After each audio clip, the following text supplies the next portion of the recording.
Praying that they walk into their crosses. Fan and win this round for TPR. Just need a trade, and that's just what Brisbane's guys. Come on, it's the other side of it.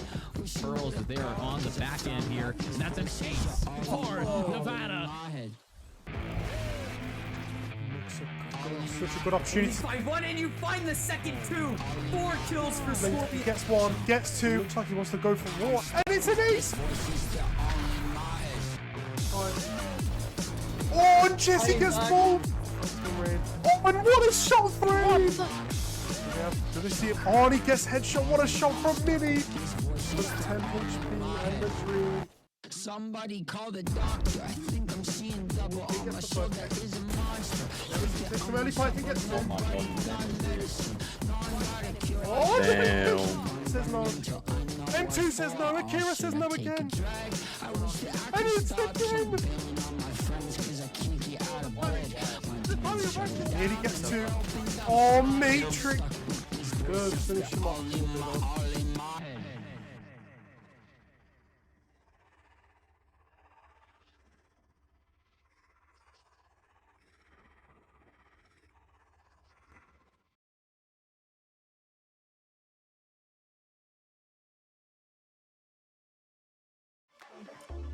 Good evening, ladies and gentlemen. Welcome to another evening of the Ray Esports Tournament. It's been absolutely insane casting some of these games over the past couple of days, and I think we've got a massively tight lineup for you guys today. I am joined by a new face, Dave Volt's joining us in. How's it going today, mate?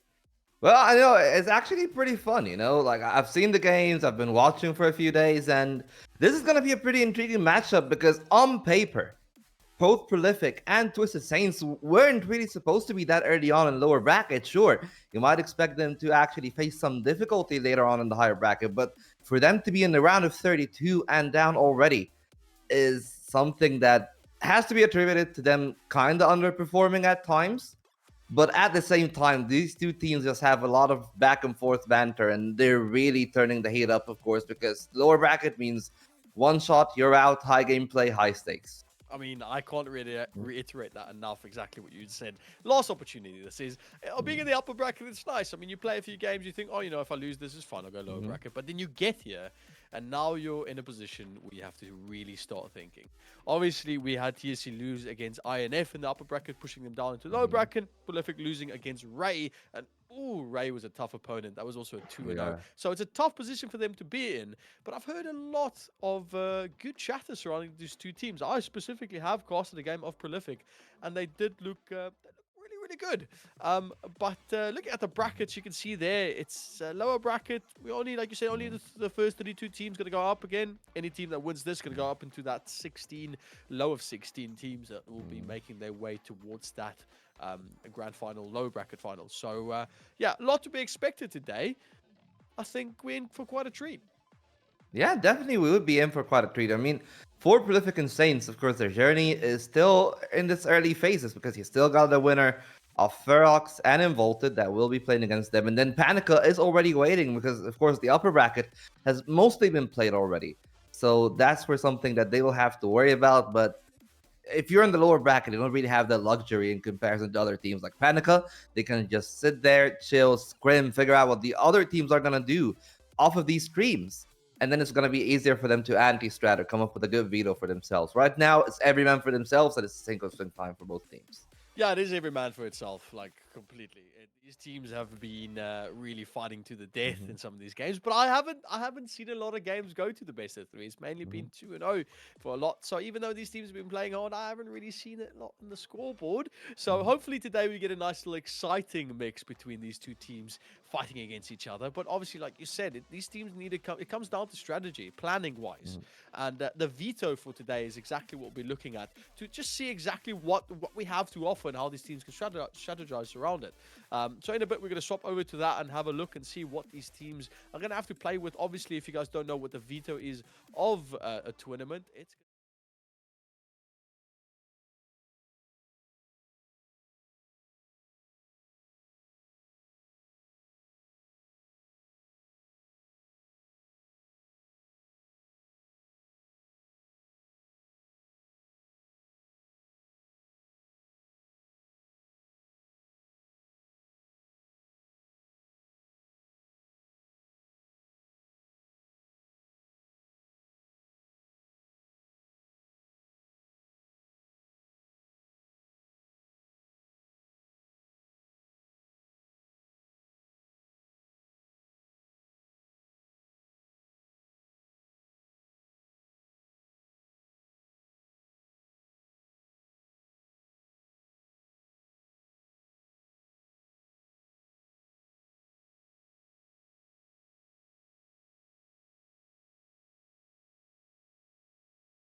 defense, it's known to be Cypher's dominating the B side, and the A side is the side that you try to find openings into.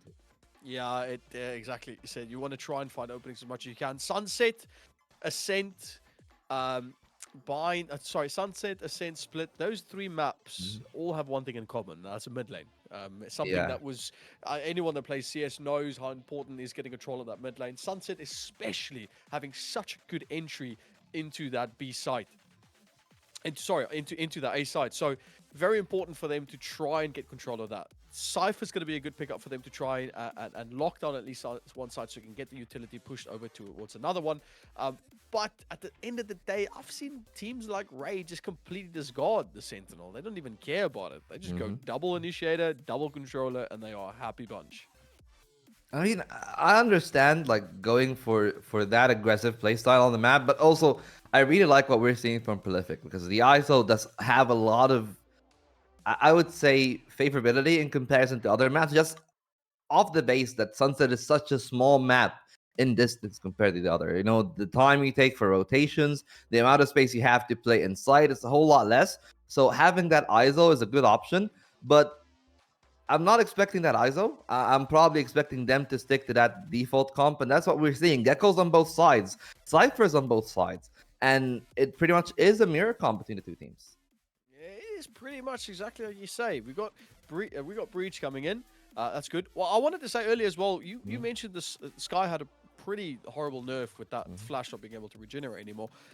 Gecko's been picked up in VCT and obviously the Americas that's just been played recently, but there's always been banned with some sort of other controller. And I've said it with a game that we casted the other day between Ray and Oasis, and Gecko being put together with Breach is god tier. That is exactly what you want out of this. And to be able to get that combo is going to help them enter into site easy. They obviously have the Rays, both teams. They've got Omen, both teams. So, yeah, this is purely going to come down to skill of these two teams and how they're going to use their comp. I mean, we say that, but we've seen teams have very different approaches with the same team comp. Of course, on the defense, it's probably not going to vary a whole lot. But to your point of that Gecko and the Breach, I feel like we just have to talk about this because one of the main things that Gecko lacks as a whole is just explosiveness. And Breach provides exactly that. He's pretty explosive. The stun, the flashes, even the aftershock is very quick util and allows you to take space quickly. But they're playing slow here on the side of the attack. I like how Swiss Saints are just approaching mid.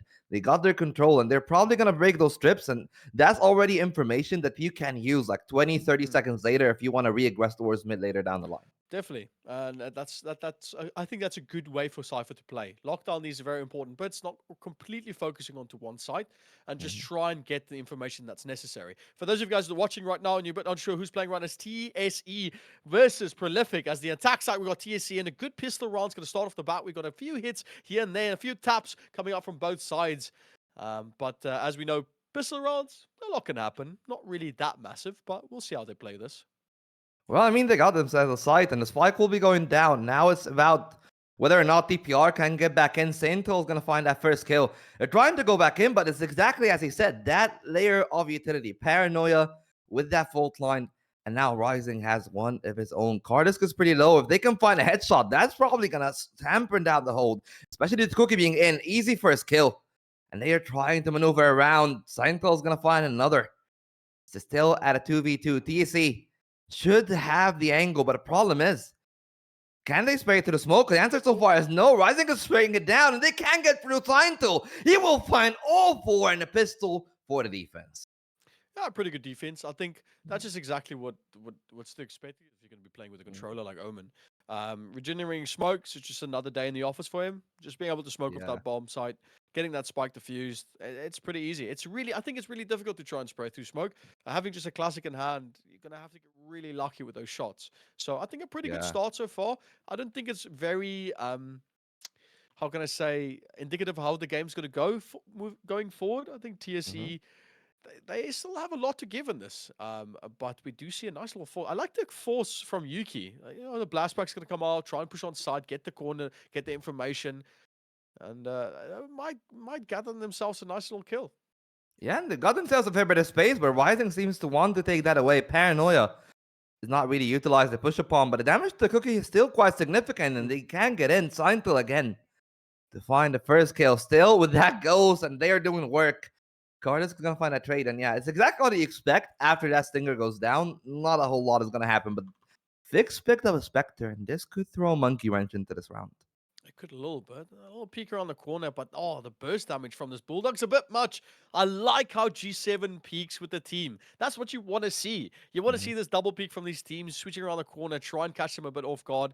And Prolific's doing a pretty good job at getting the bounce on them. Now, again, for those of you guys watching, this is still the second game, the second round. It's not, they're going to set into ease now. I feel like this is now when we start to see the importance of how these teams play together. We had the two rounds going towards Prolific. They've got a good little bonus buy going. They've got their Spectres, they've got their Stingers, but now we got the full buy from TSE, and it's going to be up to them really how they utilize all these rifles that they'll be able to pick up. Yeah, well, we say that, but their full buy is a little bit suspect. That's 4 sets of light armor. And especially with the presence of the Bulldog and the Spectre, this could be enough to find kills on those low armor enemies. But they're actually bringing the fight back to them. But there comes the Spectre that I was talking about still, though. TSE seems to be able to hold on for a mere second before TPR response. It's down to a 2v2. That's hectic in the first 15. And if they lose one more player to Phantom, suddenly the round is very difficult because Cookie's only on 7 points of health. Can they find a space? G7 seems to walk back a little bit, but that's only a single body shot necessary, and there it is, delivered. 3-4 TPR. And when you win a bonus like that, sure, you don't keep all of your members, but that's the economy gutted for Twisted Saints. Yeah, you don't want that. You don't want that at all.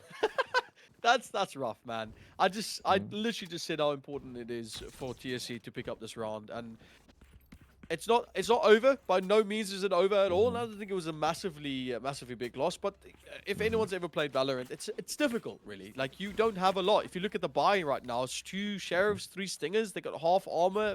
Jibius doesn't even have anything. So they're going to have to really bite down. They've constantly been sitting towards this mid area looking for an opportunity to push through. But it just looks like Prolific is always one step ahead. Rising takes a bit to the body, but they got that information. They know where to push.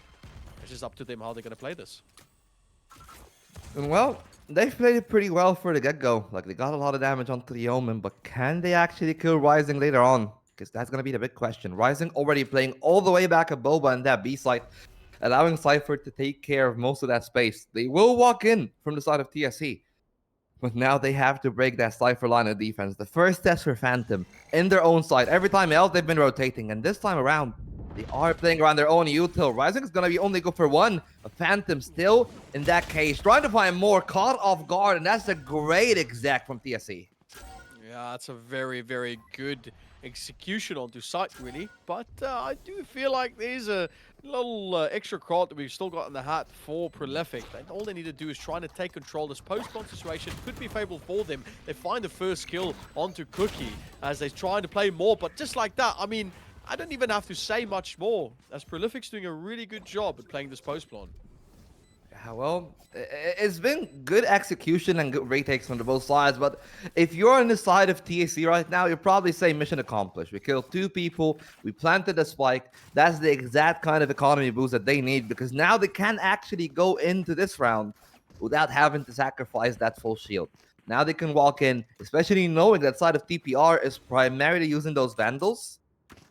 Maybe later on we'll see the light shields make a return, but they just want to win the round, and that light shield isn't enough of a guarantee. Sure, Cookie can do that because they're playing with the Phantom and they're trying to be smart about the economy.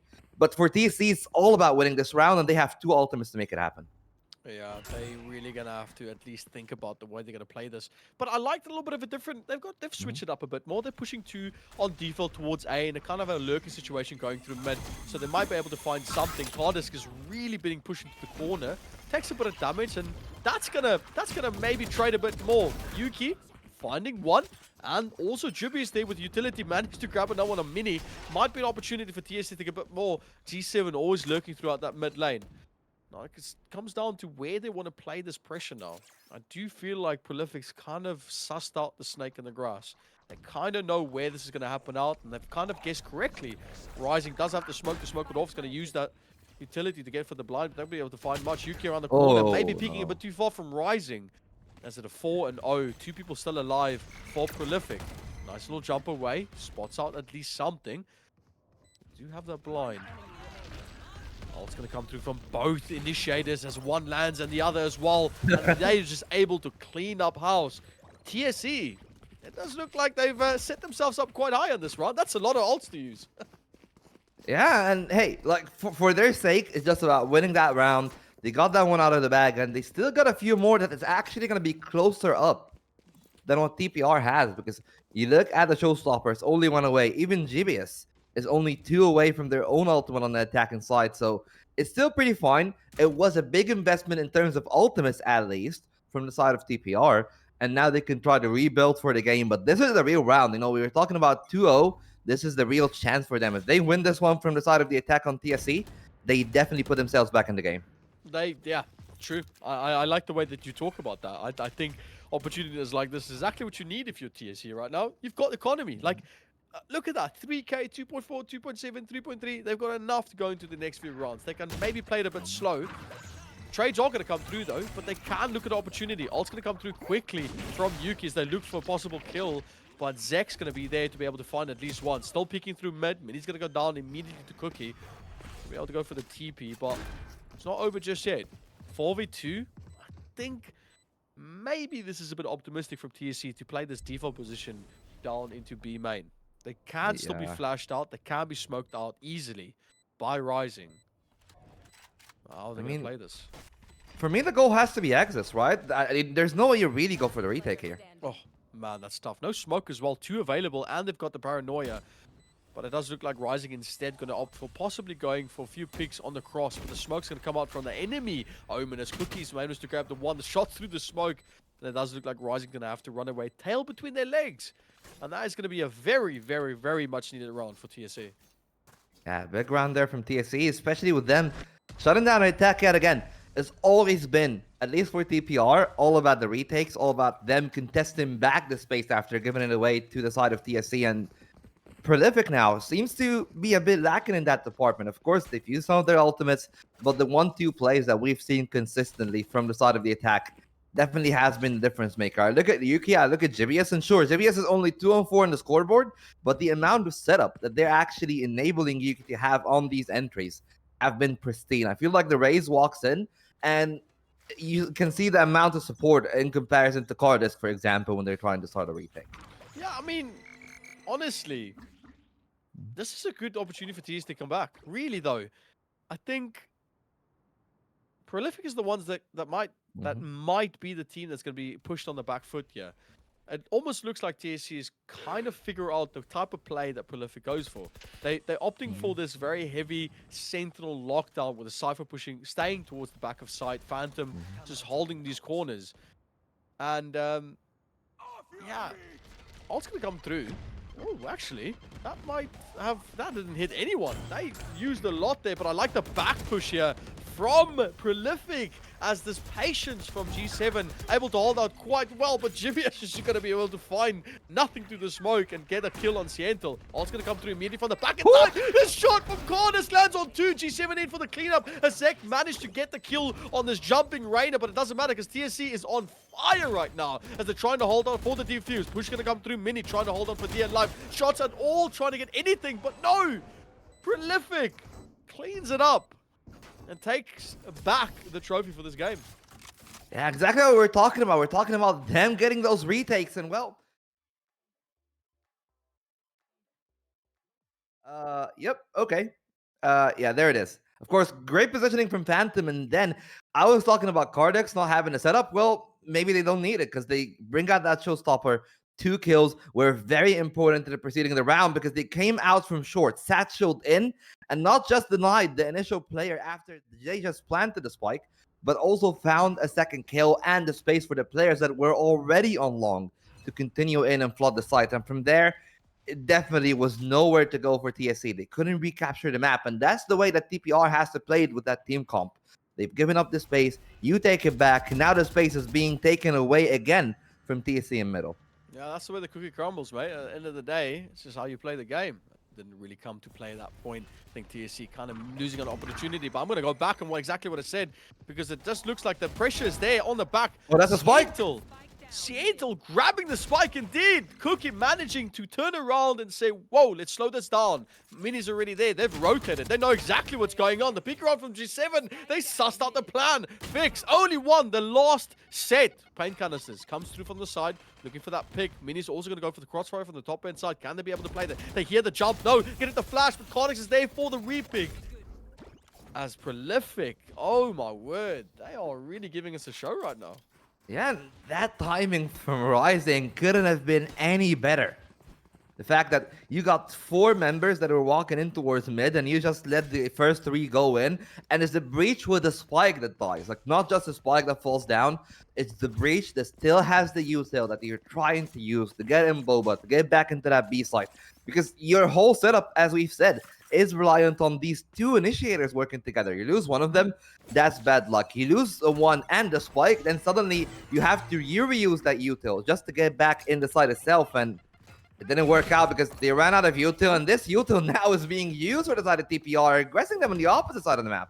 Yeah, and they're going to try to find out Fix. Fix going to go down, unfortunately, but look at Cookie from TSE. He's going to go straight up. Doesn't actually look into the smoke as Carnix is there. Then straight up for Carnix. Managed to grab one. Is it going to be a third? No! He runs out of bullets as Dubious cleans up that kill, stopping the 3K. The Thrifty.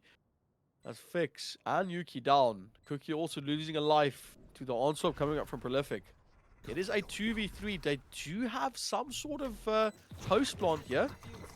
Oh, they have the ultimate as well. Yeah, Thrash is going to come out looking from the side. That's not going to be able to shot through. So they might be able to pick around the corner, be able to get one. And the first spray from Mini. Dubious not able to help at all as his teammate gets locked down. That is a tough way to go. Yeah, that's also a great retake there from TPR. And again, it still comes down to this. And I feel like one thing that TSE needs to do when you know that ultimates like this are present, like ultimates like for example, the Rolling Thunder, all the trash, I feel like I would really prefer if they actually go in and look for those duels. Because here, they found that duel. Cardiff found a lot of space. But at the end, at the latter part of the round, if we were actually going to see it there, they both played in the very back of the site, allowing the Thrash to get the space. If they went in heads up for that duel, maybe then they would have actually had the opportunity to deny that Thrash. That wasn't the case for the time being, so they take a timeout. TPR already won the half. They got that 7-round point, and the deal could still sweeten further for them. Yeah, that's a good round. But, I mean, at the end of the day, we still... TSE taking a really good opportunity to take this time on. Like, they need to recover. They had 2 fantastic rounds, and I feel like this is just their opportunity to try and find the magic that they had for those 2. They had a fire in their eyes, and they really played well. Now, whether that is because the utility was up and they were able to play around that, they've got Omen ult, they've got the Cypher ult, which is not really a lot. But Jubius has almost got his up. He's got 2 ult orbs away from being able to pick up the Rolling Thunder. So there is opportunity for him to use that utility to get onto site. But I don't think it should come down to that. I really think that they just need to try and find that magic that for those 2 rounds. Yeah, I mean, these rounds are definitely cool, but again, it's all about them in that transition from the spike being planted to them being set up for the retake is the place that I feel like TSE is a little bit lacking. Right now, again, we're seeing the same thing. TPR is giving away a whole lot of space, and Prolific are already rotating. As you can tell, in mid, 3 players are making their move, and by the time the spike is planted, if they're going to take their sweet time here, TSE, the rotation will already be made, and Phantom is just trying to find an angle.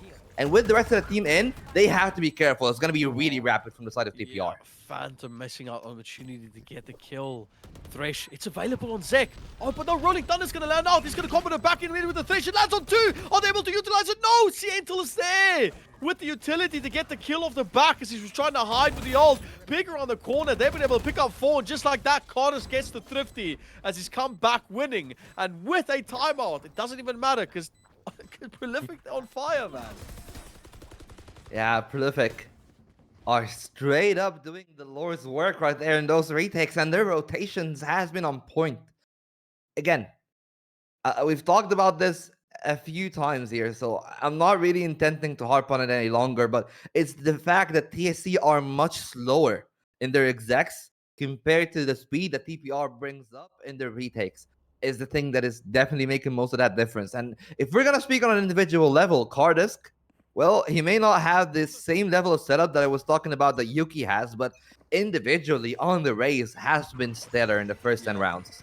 I have to give props to Sentinel as well. I mean, the map awareness, you know exactly where that was Gecko was playing at when he popped out that Thresh. I just helped him get that kill very easily. Even though they landed Thresh on 2 players, didn't matter. They were able to get so much from that. And it does seem that Prolific is just going to keep the pressure up going. 8-2, well, maybe be a 9-2. 10-2 maybe going into this next half. Yeah, but you gotta be careful there, because Cardisk got that kill, and they definitely still have the space. Timer is sticking in Gibius. Stalling for a fair bit of time. Fix here. Could find an angle. That's a great one tap, but that's all she wrote for the Cypher. It's going to be another defuse. And yeah, it's pretty clean. And again, it's the same thing. TPR are just so concise. And you can tell that they've been scrimming a whole lot because all of these retakes, everybody knows their role. Everybody knows where to look and what to do. Yeah, I mean, if you're Prolific, you went up against Ray. Ray has probably one of the fan favorites going into this tournament, and they've really shown how to play. Ray going up against Oasis as well the other day, and they've just, I feel like they've just been on form. So losing up against that team, they have a lot to prove here.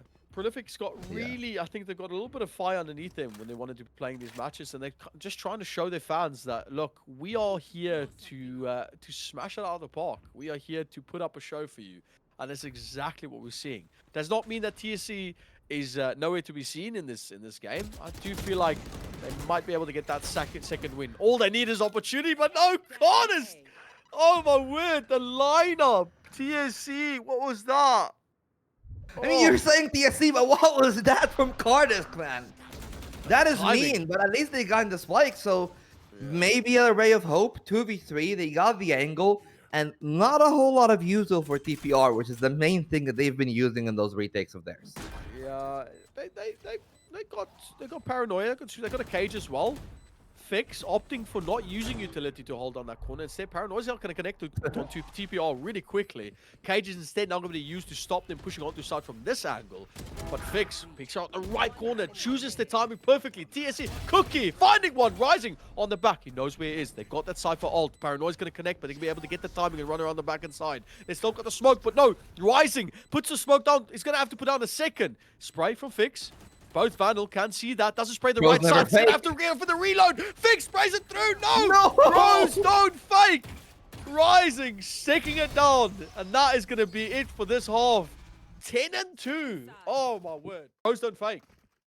Yeah, pros don't fake. And Rising, only 5 kills on the scoreboard, but it feels like each and every time you see Rising on that kill feed, it's a significant kill. It's the kill that converts a clutch. It's the kill that stops and execute. And now they're on the attack. And mind you, by the way, if you've just tuned in, TSE is down 2-10 on their own map pick. They picked this map.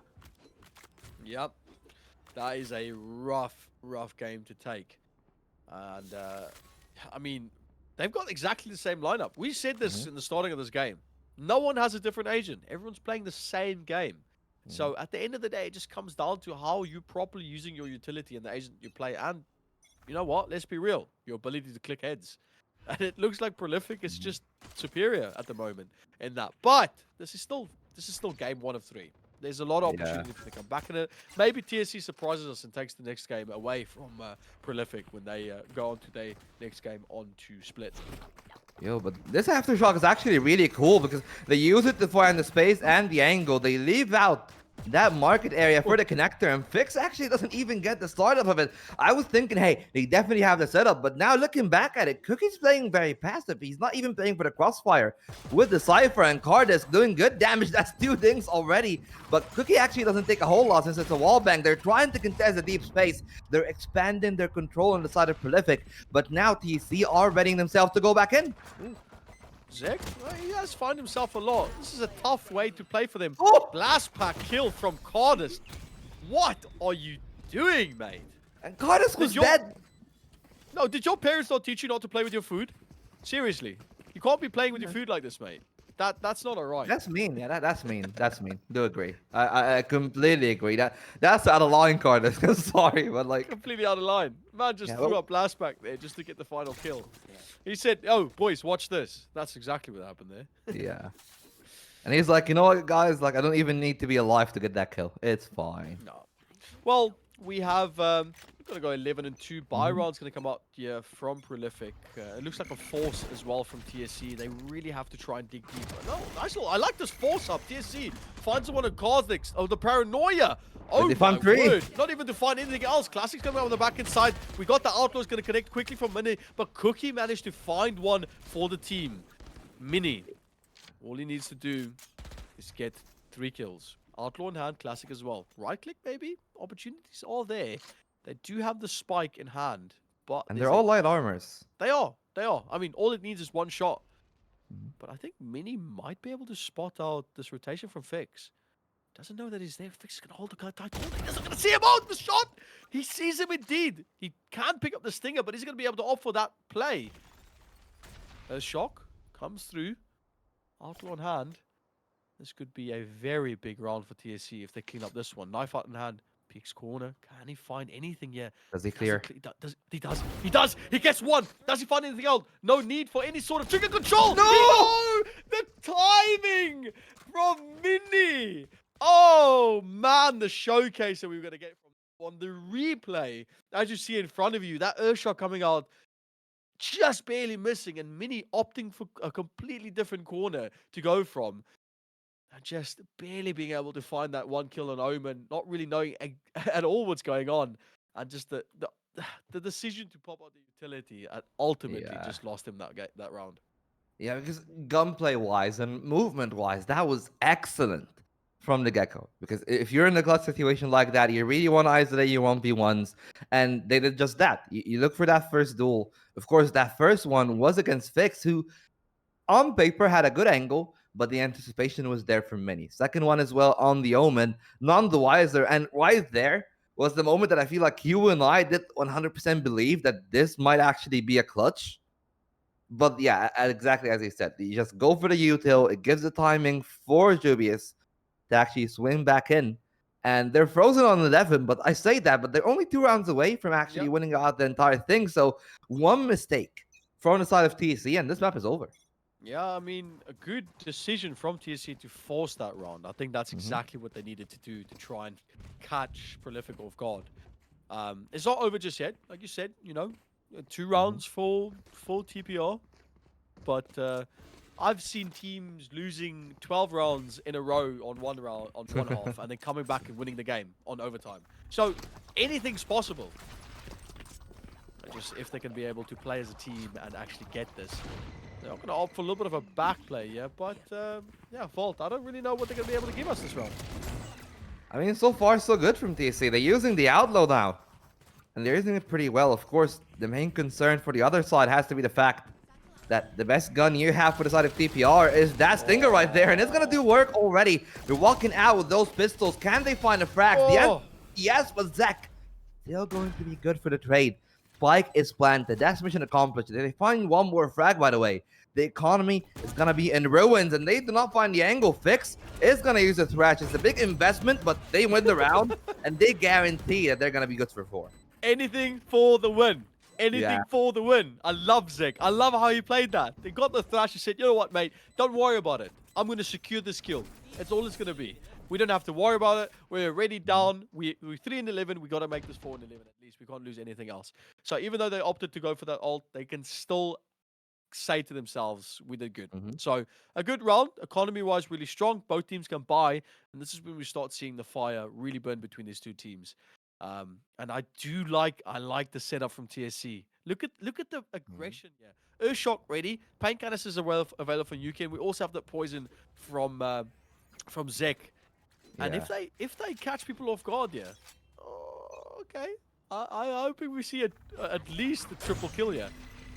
Oh, but that's a team stun, and that's Yuki being stunned twice. They have to fall back, and they're in the corner, so it's not the best of starts. And the angle will be cleared by the paint shells, but that's already a lot of util investment out of the DPR attack. You got the aftershock out, you got the paint shells out, sure. Minimize still has actually everything left on the Gecko. But now you have to be very careful because the Gecko is your regenerating util, so you need to use it well. Yeah, and just because of that push, it might have looked cool, but TSE lost a lot with that. They've given up the opportunity for any sort of information. They don't really know where they want to play. They're kind of getting audio cues on A, and it looks like TSE might be falling for this trap. Yeah. Might be going to a false sense of security on this B side, as the only person to hold down here is going to be Yuki. Well, now this is definitely a bit of information that they did not expect. All of them much closer towards that A side part on the map, and the trash will be picked back up by the Gecko. But they need to be careful because the retake seems to be quick. But Phantom from A, the initial lurker, is going to find the angle for one. Look at the amount of time it delayed for TSE. Cookie's nowhere near the site, and it's a whole lot of time. They will have to wait 4-on-4. Thrash is still ready. This time around, there are rifles, so the spray down will definitely work. And they're trying to go for it. Zek is already off of it. Thrash has not used that well, and Zek found the first. They're walking into them, and they're walking through the smoke. No respect whatsoever. TSE looking for the aim duels, and they've won most of them. Rising has to be careful. They need to stop that one, but Cookie still sticks the landing, and Gibius, with that right click of the classic, will be enough to live another day. And hey, you know what? This could be the start of something great, Shaky. They've found themselves to a very good spot here. If you look at this replay, right, Gibius's decision to not he peeks his corner to the right. He's got no bullets, gets lucky, and kind of jiggle peeks this information queue on around the side just to get enough time for that defuse to come out. And good round, three in a row, Volt, 3 in a row from TSE. Yep, and you know what? Funnily enough, in that retake, there's only one thing that I can think of, is that this is the kind of face you need, but where did the patios go? Hello? Huh? What? Hello? Did that all not land? So, whoa, hold up. Someone please check that. Wait, what? We need a replay. We need a replay. Not even I'm replay. sorry. I need to check someone's PC because that was sus, dude. I'm kidding. I'm joking. Nothing's wrong with someone's PC, but that was Rising getting away with murder there. Yuki having to use the ulti to try and get a bit more, but unfortunately, is not going to be able to get much out of that. As they do at least trade it, but it does look like Prolific got scared out of that little play. No, not Prolific. TSE. They did get a bit of a shock as Yuki didn't land anything. It does look like TSE is slowly getting the numbers to get this turnaround. I mean, Cookie already with a real mean shot there to kick us off. Stinger, good thing, but Mini doesn't really have the damage. Yeah, yeah. Someone, that's what it is. He spat in his face, and he took like 20 damage for it. And hey, it's fine because that's the amount of space that you might need to just find Gibius there in a 1v1 and actually find yourself the space. That could be the spike planted. And again, in these kind of eco rounds, or really not full investment rounds, from the side of TPR, the fact that they are continuously finding those spike plants is something that they will need themselves to find more and more of. Because you look at the economy, by the way, they're going to be good for a full buy, and they have a lot of ultimates coming up next. But it's still a 3v4, and they do have a Vantal and Signtal, so there might still be a chance in this one. Oh, that's a good flash over top. Going to come out immediately from Zek.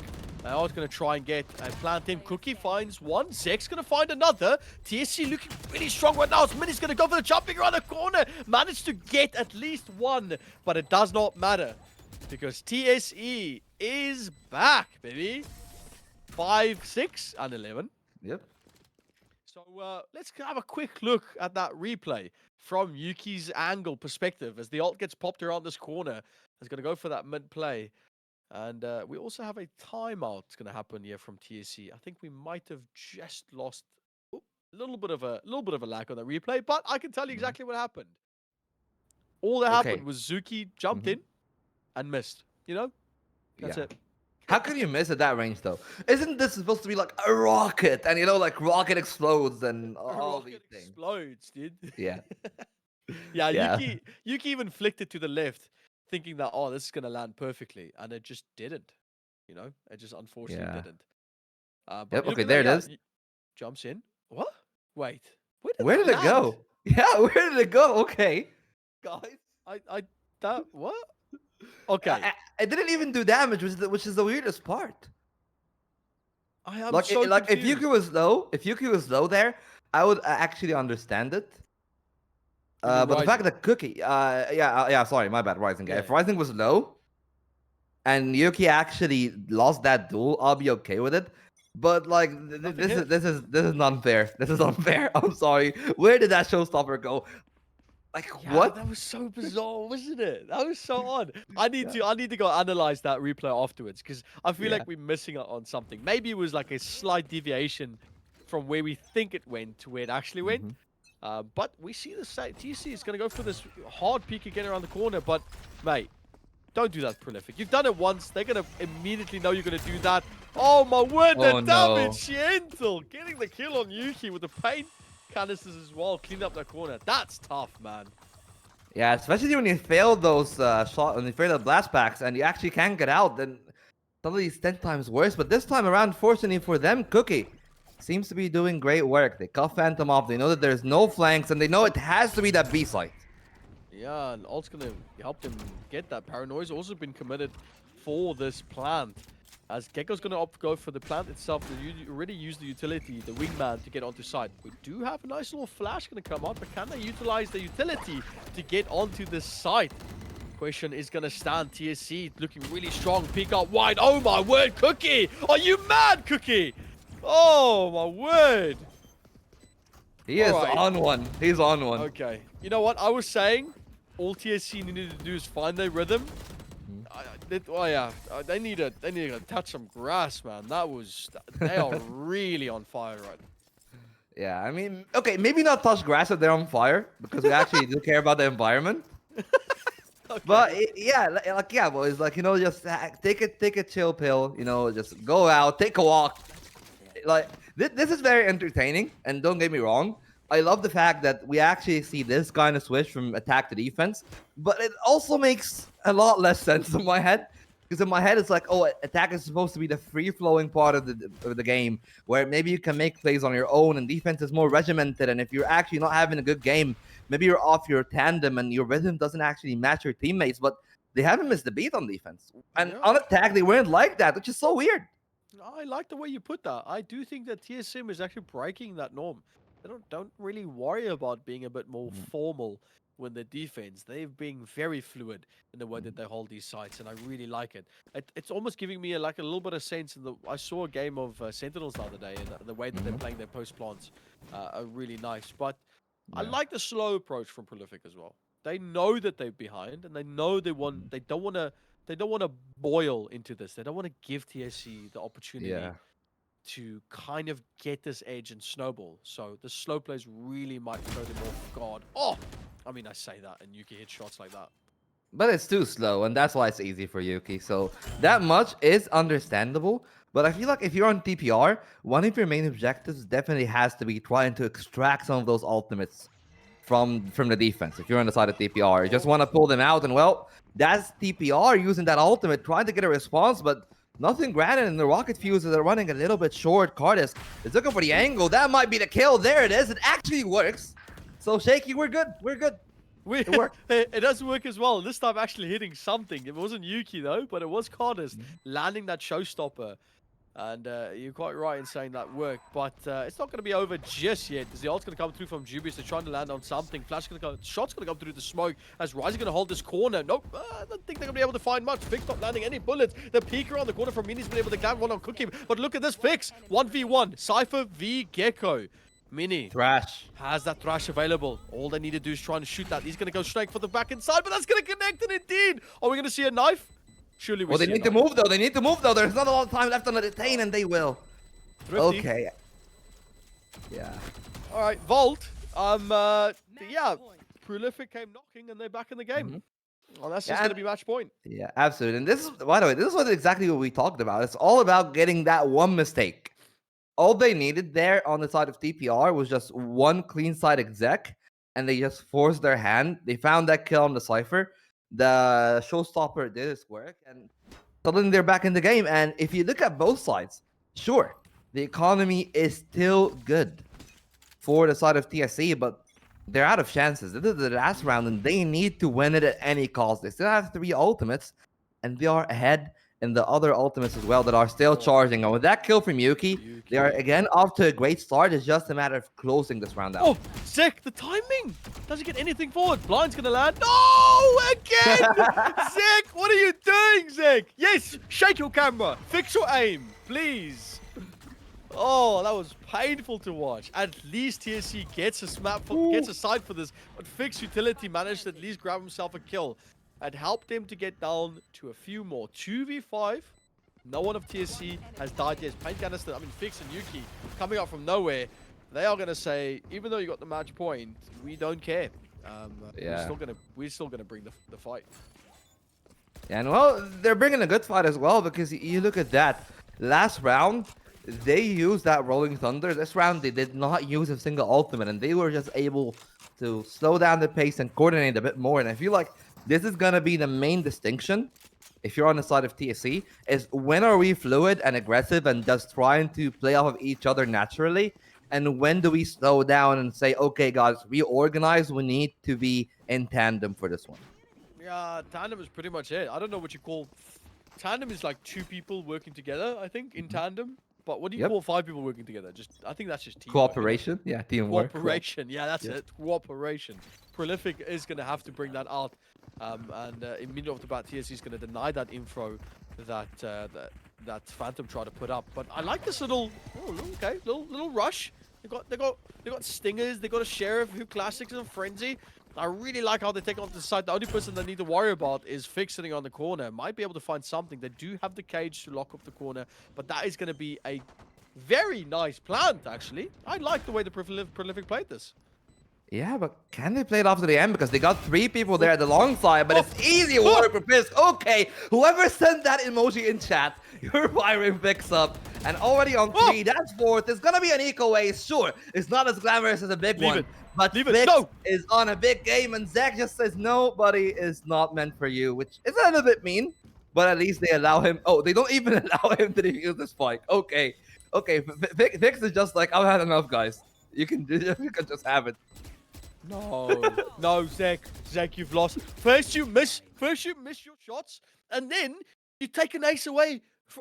Are you serious, bro? Then you suddenly decide to hit your shots? No, you can't do that, man. You can't do that, Zach. Oh, what a play though. Fix really just peaked the perfect amount there. Just getting the 3 shots, managed to land a few, waiting for that ult to get that first initial tag onto Cardisk, and then getting that 4th kill. I mean, that plane in itself helped him to secure that round. Yeah, absolutely. And it was against the weaker buy, so of course we were always anticipating them to be stronger in the terms of firepower. But the fact that it was this clean, and again, it was TPR getting that spike plan to allow them to get the buy that they have now, is going to be the important thing. Can they actually bring that same level of macro level movement in this round is going to be the important distinction. So they slow down the pace, they break the initial tripwire that most Cyphers put at the door, but Yuki is in a very aggressive angle, and that blast back is going nowhere, and yeah, Yuki at least gets to jump away. That's nothing. Nothing. It does nothing, yeah. That's like jumping farting, you think it's going to give you a boost into the air. No, it's not. Just very, very... Yuki just kicking the air out there, saying, yeah, you look at me, I'm like a martial artist. I'm going to kick the air and I'm going to go quit. Oh, there's no way bro throws some blast back in it. Oh, my word. These games are getting to me, I swear. It's such a serious game as well. It's the first game, and I feel like a lot of these games we've cast, it's always the first game's the most intense, and then things just go awry a bit towards the second game of the best of 3. But it does look like TSE, even with the lack of Yuki missing on a blast back, it does look like they are coming back into this game. And again, Prolific's going to go for the slow approach. Looking at going for that A, they're leaving a lurker down on mid, and TSE's going to have to watch for this. G7's been really good at this off angle. Yeah, and I like the slower pace right there from TSE because now they can use all of their util. Aftershock to clear that close angle from the elbow. They still have the Thrash. They still have the Neural Theft on the side of the attack, but can they actually hold on? That's the real thing. Thrash is used, Showstopper as well, but TPR are actually taking the fight towards the short angle. They're at least giving them one part of the map, and G7 in the nick of time. It's all about shutting Yuki down though. They got the info with the Neural Theft, but Yuki does not seem to be stopping. Mini, however, will take it down, and Cardiff started off pretty hot, and he will end it on 24 in total. 13-9 it is. That was a crazy game, mate. If anyone just saw my face right now, I apologize because I thought Cardiff just played that so well. That 3 kills off the end just made that game mad. What a game. You got any comments that you want to, before we close off for the break, is there anything you want to add to the ending of that vault? Just one thing, please, more of these games. They've been unpredictable, they've been wild, they've been very entertaining. And somebody please bring me a clip of that showstopper that was actually missed onto Cookie. I want to go frame by frame. I want to know, where did that rocket go? Did it like get sucked up somewhere in the map geometry? What happened there? I'm still baffled, by the way. Yeah, I have no idea. But you know what? We're going to be able to give ourselves a little bit of a break. I mean, after that game, it was, man, it was rough. Yeah, I yeah. think TSE really came back strong. They showed us exactly what it means to really dig down deep and come back into it. And those timeouts really helped. But we're going to take a short timeout for ourselves as well, as we take a little bit of break to get some water. If you guys are watching right now, please make sure to press that follow button if you want to see more of this action. Get your auntie, your uncle, your parrot, your rat, your cat, your dog, your mouse, whatever thing that you might have around in your house that can watch a TV. Get them in front of your monitor to watch this Reyna tournament, because I'm telling you, it is fire right now. We'll see you guys in a short break.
Praying that they walk into their crosshairs. 10 Phantom win this round for TPR. Just need a trade, and that's just what red bets, guys. Come on, it's the other side of it. Pearls there on the back end here, and that's an ace for Nevada. Such a good opportunity. Find one and you find the second two. 4 kills for He Scorpion. gets one, gets two. Looks like he wants to go for more, and it's an ace. Oh, and Jesse gets full. Oh, and what a shot for him! Yeah, do they see it? Oh, and he gets headshot. What a shot from Mini. Plus 10 HP and the dream. Somebody call the doctor. I think I'm seeing double. On my shoulder is a monster. There's some early fight he gets to. Oh, damn. It says no. 2 says no. Akira says no again. And it's again. Here he gets 2. Oh, Matrix. Good. Finish him off.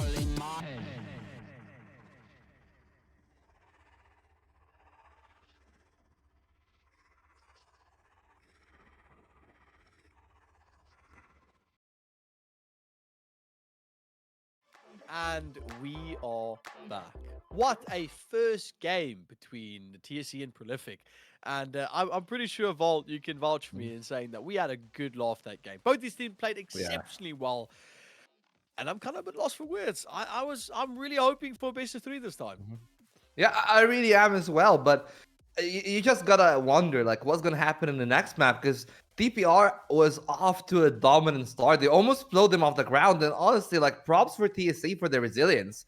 But unless they're able to steal Prolific's map here, it should be Prolific favorite. They won the opponent's map pick. They're going into their own map. And of course, if you've just tuned in, that first map was the Sunset, picked by TSE. Didn't work out. Now we're going to split, which is almost like the same way, where like you got a middle and you got 2 sites. But I feel like this time around, the map is just much more of a known quantity compared to the Sunset. So maybe we'll see less variation in the play that we've seen. I definitely agree with you on that. Split's a very interesting map in the sense that controllers, actually, controllers Viper. and It's just Viper. Sentinels, yeah, Yeah, it's controllers just and Sentinels thrive on this map. If you're going to have to go up against a Cypher lineup, you're probably going to need something to try and stop that. Utility-wise, especially on the B side, I myself love to play Cypher on Split. It's a difficult thing, especially if you've got a good Cypher that constantly changes up their layout every single time it gets spotted or broken. So something like a Ray is really good. The paint canisters is fantastic to play that. But we're going to go straight into select. We're going to have a look and see what these agent comps are going to come out from these 2 teams. Honestly, I'm like, again, you said Viper, Cypher off the bat. We see it immediately. I like it.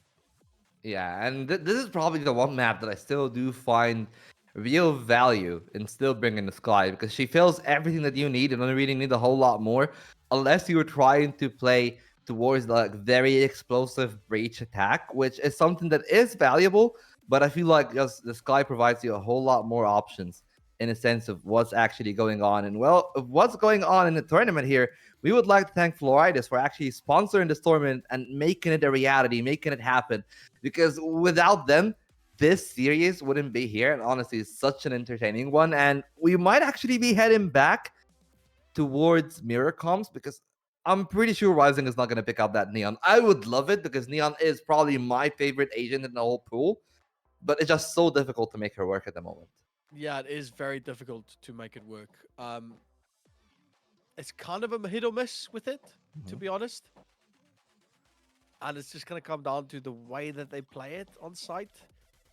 Yeah, it's difficult. Yeah, I'm not a massive fan of Neon. Like the go-go speed, Sonic the Hedgehog, Apex Legends hybrid.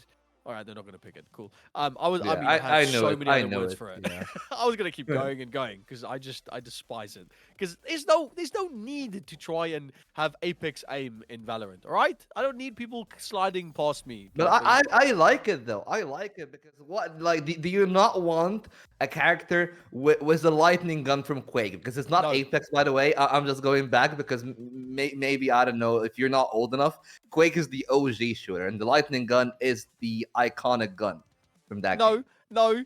Neon, Yes, it's got a pew pew, okay? The pew pew is a lightning gun. It's just lightning. Quake. I played Quake, right? And that sliding animation from Neon, that is Apex, okay? Yeah, that is okay. Yeah, yeah. I agree with you. The pew pew from Neon, that's Quake. Fair enough. But and obviously you've got the bunny hopping as well. Yeah. You know what? In hindsight, you have a point. All right, I'll give you that much. Still, the sliding just does my head in. I can't deal with it. But for those of you guys, chaotic, yeah. It is. For those of you guys tuning in right now, defense side is TSC. On the attacks, we are Prolific. This is Prolific's map that they've picked up. We are on Split, as we are hoping for one of these teams to come up victorious in this game. This is a best of 3 into the second game, with Prolific having picked up their first win on that first game of Sunset. That was actually TSC's pick.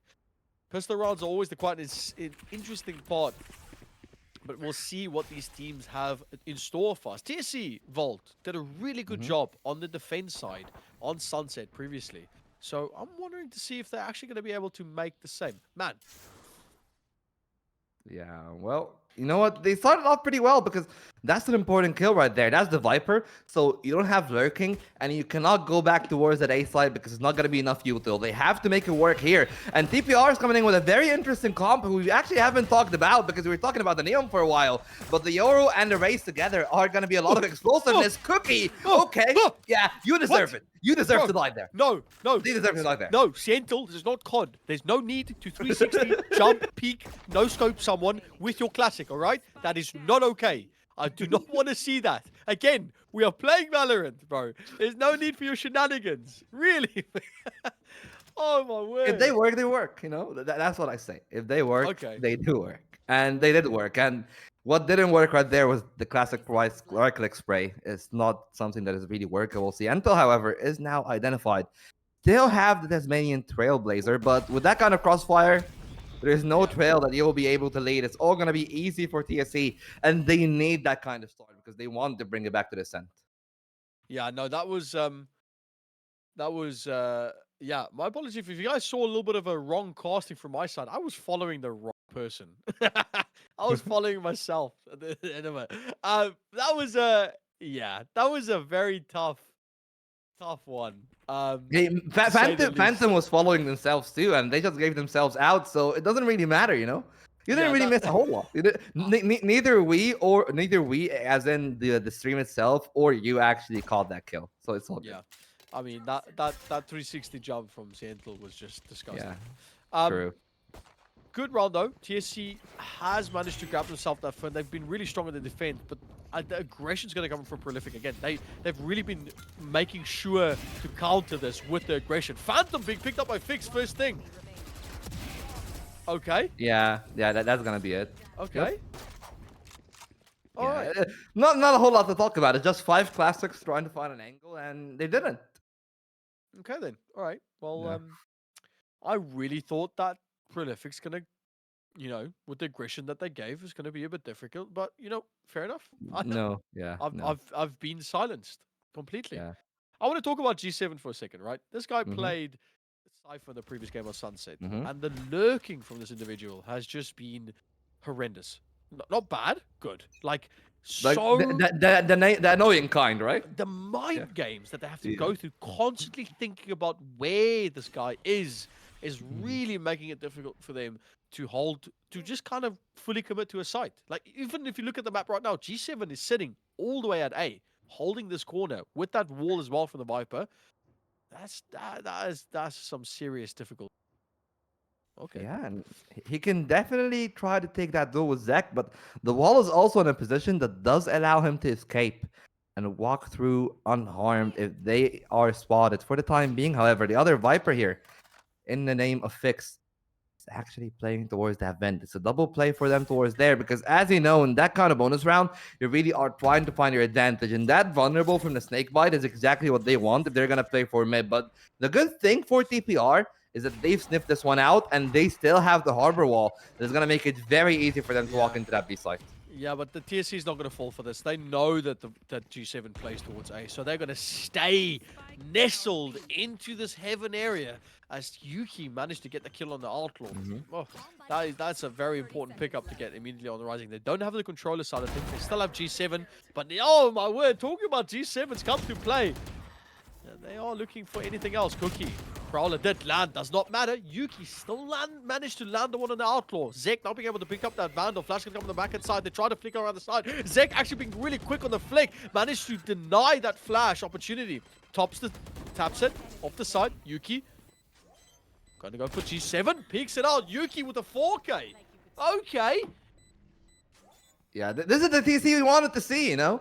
And they're playing it pretty well. Yuki back on top of the scoreboard. And Zek, off of that one play, you know what? Maybe your nagging did work. Maybe you're telling him, hey, like chill. Yeah, you know, like clean your mouse pad or whatever. And it did work. He's like 5-1 right now. 6-1 for Zek, actually. 5-1 for Yuki. And off to a very good start, especially, by the way, the one thing that I have noticed in that round was the fact that the Outlaw was able to get 2 kills on one player that had light armor and the other player that was already hit before, so it also put them past that 140 threshold. And I just wanted to say that the Outlaw is not fun to play against when you don't have full light, when you don't have full shields. I do like them bringing it into the game. And oh, wait, Cookie, hello? Where did you come from, mate? What was He was that? hiding. Okay. All right, relax, mate. Okay, I see where you are right now. Dubious managed to get a kill on G7, and Cookie really putting a spanner in the works here. Rising. Oh, doesn't check the corner because Fix was there waiting immediately. TSE, man. I love the pressure they're adding to this. Well, they just need to stay alive because, yeah, you don't want to lose a whole lot more guns than just that one. And it's going to be that. Cookie, if you've seen at the beginning of the round, he actually, I think he TP'd early on just to get himself into that position without being seen. And then once they put themselves there, they didn't check because they didn't really anticipate somebody to be playing that aggressively. Yeah, he just appeared, man. They didn't even hear. I think maybe the blast packs from Cardiff masked the sound of the TP. Probably. They weren't able to really get on that audio cue. But I honestly, I would really not put it past Prolific to put a timeout in the next 2 rounds, just to try and gather themselves.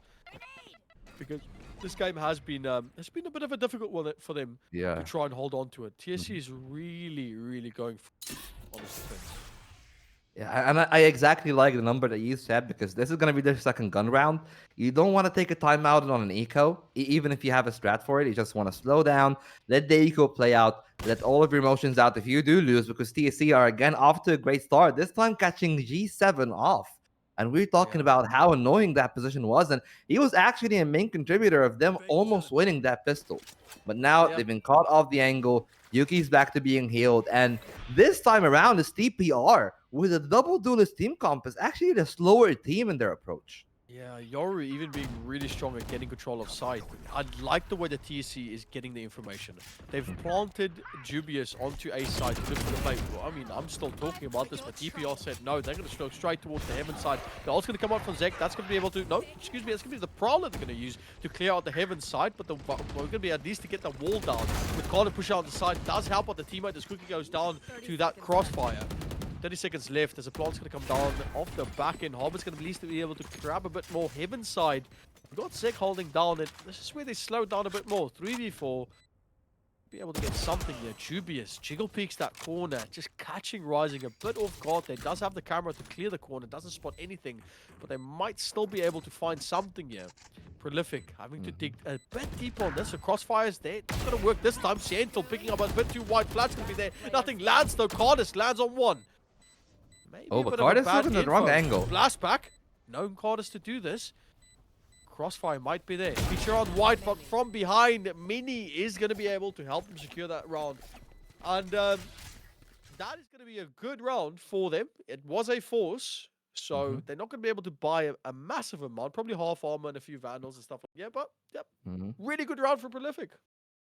Yeah, like good round. They got themselves into that position, but this time around, however, like I just want to mention the important thing on Split is always keeping your Viper alive. Phantom, while I like the initiative that they're trying to play with because they're trying to make something happen on the other side of the map to ease out the round for the rest of TPR.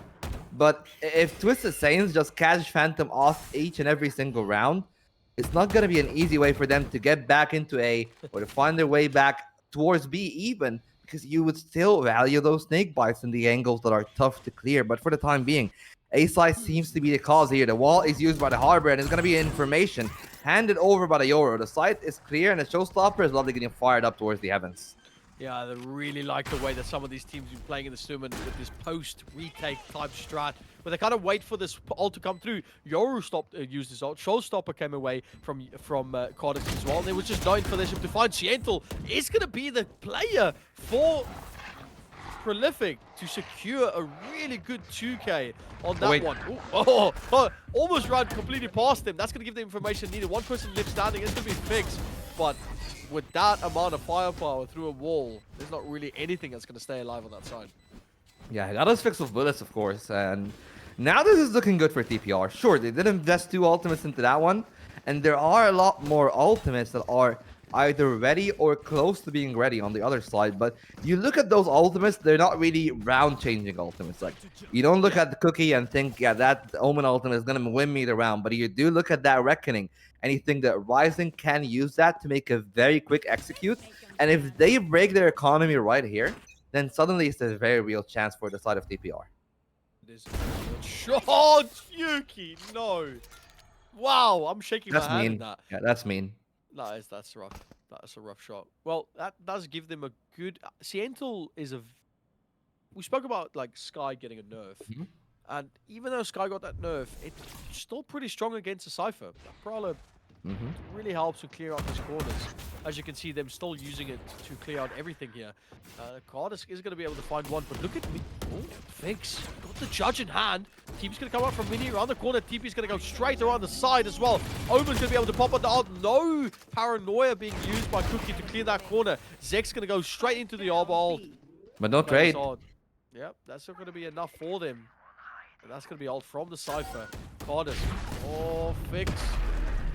Be able to clean up that round, and TSE is back into this. Like, honestly, I'm expecting this. I think it's going to be a bit of a back and forth. We know that TSE is strong in the defense. A real battle is going to come down when TSE goes on attack. Yeah, and well, now we're going to take that timeout. And honestly, it's all on the back of this one shot right here from Yuki. If you don't get Siento, you still have all that set up. Because Yoro, by the way, is one of those duelists, much like Phoenix, that does actually give you real proper setup when you're using them. Yeah. You got the fake out, you got the TP to give you space, and even the flash, where there's something very important when you do not have the regenerated flash and you're only playing a single initiator. And now TPR are taking that timeout 5-2. And they're pretty much at a crossroads because they can buy this round, but no ultimates are present. You still actually keep the ultimate from Cookie, and adding on to that, you got a Viper's Pit from Fix, which can easily sway a round or two, especially when TSE, if they lose it, if like they lose a round or two now, they can still use the Pit to find themselves an angle into like locking down A or playing very aggressive on that B side and tunneling them back towards that A side, depending on how they want to play it.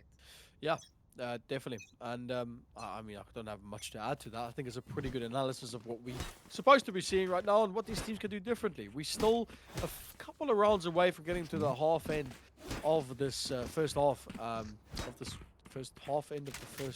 don't know really where I wanted to go with that. But I also want to say the mind games that the Cypher's playing, they are pre-firing this camera every single time. Oh, they actually see it this time. Well, that's going to give them the info that they need. That's a good, and honestly, I am not surprised that on split, I'm seeing so many Skies being picked up. It's still a very strong initiator. Yeah, and especially with that Harbor, by the way, backing it up. Now you know where one of the trips are. It's all about getting that second out. The Commission Mini's actually going to get a kill out of that one, and with the Harbor, just laying everything off with the Cascade, with the wall. There's no way that you're actually going to be able to get back into the one by the time the spike is planted. But this time around, I love what TPR are doing because you already know that the Viper's Pit is used in mid. You don't really need to go towards mid. You don't need to lurk. It's a 5-man rush, and they got the control, and they're going to retake this ramp area now. Oh, the flash. Didn't really connect too much, though. Oh, the shots from below. Cardis managed to grab out Dubious. I'm lost for words, though. Seattle grabs the one, but I don't think... Oh, no, Yuki! Flicks her on the back inside. They must try and tap this. Shot's going to come through. Viper's Bite's going to be able to come through as well, as they do try and hold on to this. At least get something for it. But Yuki's going to run out of steam. And that's going to be a very good round for Prolific. And for a second there, I was watching the plays as a viewer, as a fan. I was like, oh, that was nice. Oh, that was cool. Yeah. I forgot to say anything. Hey, it's fine because in situations like this, there might be a whole lot to say, but not in the round itself, because the round was pretty much over from the moment that they got the plant and they got themselves back towards the heaven part. Because by then, you still got the Viper wall. It's going to be very hard to contest. Even if they lose 1 or 2 members, they still got 4 members up top and it's only the Rays in the bottom part of the map. Phantom still trying to play off of his own presence, and he got the angle, by the way. Despite getting that kill, it's gonna be Phantom with the pair, and this is the Cypher and the Sky. So you know that the two controllers are alive. It's all about extinguishing that util, just forcing them to use what they have. But Yuki might be in a position to get more than what they have, and it's gonna be a clean headshot. But yeah, instantly, Siento's gonna swing from mid. I mean, for a bonus, like half buy round, not bad from TSE. Yeah. They managed to grab 2 off the bat. So, but still, just the power of this lurk from G7 helped them just get so much out of that those kills in A. They get a bit more, by the way. That's the ultimate there. Seeker's used by Siento, and they're gonna push them back. And while definitely sure that they might have actually just guaranteed the round like this, I feel like if you're on TSE now with your 2 Vandals, they probably still press for more exits because you're already going to be able to buy the next one. If you get Mini here or Rising that's in the site, things are going to work out much better for you. Another Cascade is being used. Trailblazer to find information as well. But now they know where the harbor is. It's just about the matter of getting those kills. They are being timed out here, and the crossfire is good for the first, but Cookie still alive. 50 points of health isn't the highest, however, and they're gonna have it down. That's 1 kill, that's 2, that's not gonna be a third, but they will go down with a spike. So all 10 members do go down, but at least TPR still keep their victory. I have to give it to TSE, and I'm not picking favorites here. For a bonus round, getting all 5 kills, that's very valuable. That, Yeah. even though you didn't win, and you're back to 5v4, and you're almost going 6-6 at the end of this half, very valuable round. They've got half armor. Doesn't matter though, because we've seen teams do this where they go for the half armor against a predominantly Vandal buying team. Yeah. 4 Vandals with a Phantom doesn't really matter if you've got full armor, because any one shot to the head you're dead anyway. So still a good buy from this team, and I think still a very valuable round for TSE. Absolutely, and as I said, I'm not really a big fan of the Vandal being a predominant weapon on the split, because you just look at the range of the engagements. Almost each and every fight that we've had was a fight that the Phantom could have been able to deliver that one-shot kill. So maybe I'm also like picking favorites here with the guns, but I just believe it to be superior in terms of economy. And hey, that's how most teams were playing. That's how most teams were winning. Yeah. For the time being, what we are seeing is a very slow approach from TPR. Finally, Cardis is going back towards mid. That is not going to last very long because the fuel isn't actually on its highest. And this might be the space that they need, but are they aware of Fix is going to be the main question. I don't think that they are. Fix kind of holding. They've got the Viper's Pit to lock it down. Oh, here he The is. slow movement. Could have actually come out of Oh, B. no. Look at G7 on the look. Brings her on the corner. Gets a kill on Fix as well. And that's exactly what they needed. Prolific gets 2 important picks. All's going to come through as well from Yoru as they're trying to find the information. But the showstopper from Yuki is there with the teammates as well. Zek cleaning up the kill. But quickly, Mid is there with a trade for the spray. Now it's not going to land. 1v2. Omen looking very, very low. Cookie on a couple of health left. G7 on the lurk. Ooh, spots out the head. 12 seconds left on the clock. Might be able to get anything else, but does not get the timing as Yuki comes with the thrifty. And that's a very good. I mean, I say this a lot, but that's 6 and 4. That was fantastic to view. Let's have a look at the replay. Yeah, I mean, that was pretty good to look at. And right there, this was the one part of the round that I was like, what is going on? Like, Jibius? Hello? Okay, I think that Jibius absolutely did not actually look at the right part of their screen right there. Maybe they were tunneled in the minimap because they thought, oh, like, there's no way somebody's going to be there. Yeah. But that's the timing that G7 needed. And right there, both players were low. They had 2 snake bites, and that could have easily been a clutch. So they must be very thankful for Yuki actually getting that triple right there. For the time being, it's a weaker buy. We see a lot of Buckies, and they actually spot out the Omen. It should be easy work here. Bucky, Stinger, all of them just pre-firing the corner. Oh, whoa. 3 Buckies? Yeah. 3 Buckies on Prolific? No, man. You got a pit. You got a pit. If you get it the side, these Buckies are lethal. I'm done. I don't want to. You just can't. Yeah. No, I can't. Why, mate? Look at them. Look. This is games that makes me like. If I'm playing rank right now, and I'm going up against a team and they're picking either Odins or like Judges and Buckies, and they're holding corners, I'm done. That's it. Like if they manage to grab this round, I am bowing down to Prolific because this is the ratty play ever. I do feel like just need to TSE get in. might know that this is the case. Yeah, but they just need to get in. If they get in here, nothing really does matter. Yuki, however, is still got on the hold. Rising is going to find a trade. Remember, there's still one player left in this round, and Zek is going to be able to find two. Can they hold it? The answer seems to be no. Fix gets that kill, and it's an easy pickup. Zek cashed them all off. They just needed to look to their left. One angle was the difference between them winning and losing that round, because the pit was in a great spot. They would have been able to plant the spike. But as he said, TSE were aware, and they were prepared for that play. All they needed to do was clear side as best as they can, smoke of the important bits, push side, get the Viper's ult down, then you got 3 Buckies, a Stinger, holding down close range, and all you need to do is shoot someone's stow off and they're dead. Like, that's all you need to do. Prolific just, man, Cardiff came in with a showstopper, but they were just there waiting for it, and I don't think the controller smokes, unfortunately, was enough for them to take a controller side. But look at this play from TSE. I mean, I like it a whole lot, but the question is, can they take that initial low? And they will. That's Phantom down again. And that has been the main focus of TSE, by the way. If you've been watching for the last, like, 11 rounds, and now in this 12th one, they are playing towards killing that Viper first, and then making anything happen afterward. They're denying the plant. The Reckoning is there, and I love Cardix expanding the site and actually taking that angle at spawn. Oh, paint canisters. I mean, Rising commits to the plant, does not care. Just tries to get it down as much as he can. Flash is going to come through. They are cleaning up Mini, just cleaning up house on the back end side. Helps to equalize it. Oh, Cookie, the off angle. Just waiting in spawn. And that is going to be a very, very good first half. Going the way of TSE. Did not expect this. Well, I did not. Yeah. Honestly, me neither, but like kudos to TSE because they've been reading that attack like a book. And that's not the usual attack you see. Like the Viper Harbor, of course, was in the tier 1 meta for quite a long time.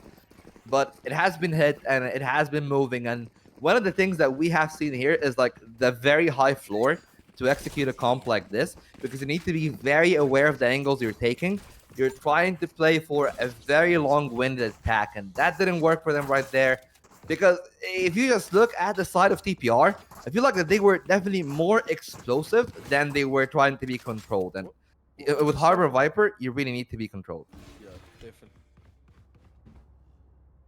That Cypher threw out a trap that was the point. I think he's just trying to find the one way, right? If I'm not mistaken. Going for a really interesting cage there. Yeah. It lands though. Okay. Okay. Oh, shots go through. G7 actually connects on one. Now, this is TSE's opportunity to get the momentum going on the attacker side. They have to win these 2 games. 3 games even. 3 rounds even. Just to keep that momentum and that snowballing happen. And that's going to help them get start. Oh, that was close. Wait, it's denied.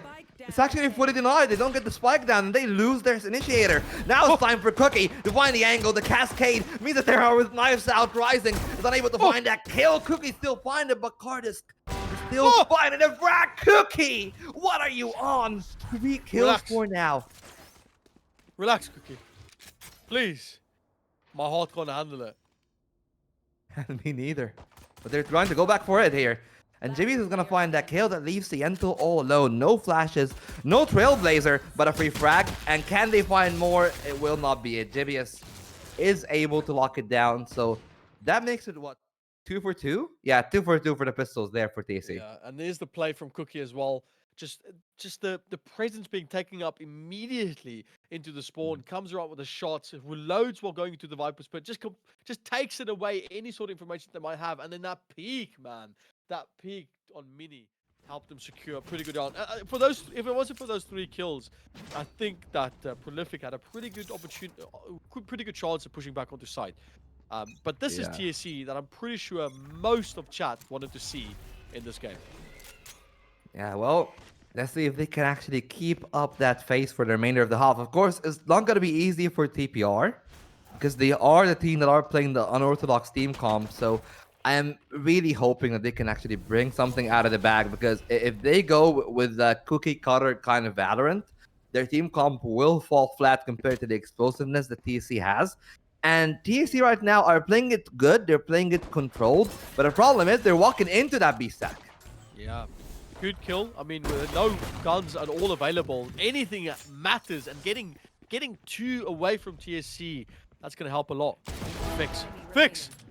Fix gets the kill on Mini. Only has the Sheriff as well. Okay. Alright.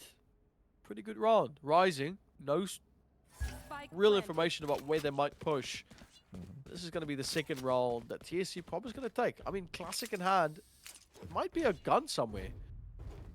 Oh, that is going to be a Spectre. So, they do have the info. Fix hears him. Yeah. Yeah, easy as you like it right there. And, well, I definitely can say that it hasn't been a shaky game whatsoever for TSC. 10-4. And I really like the way that they're playing this. I'm just intrigued to see what TPR are actually going to bring for their gun round, because that is going to be the most important thing for me. The team is easy to play on attack. You try to be explosive. You try to find the angles where both the Yoro and the Raze can take separate amount of space. But how are you approaching this on defense? Because we see the Raze in A trying to play in tower with the Yoro as well on that A side. Yeah.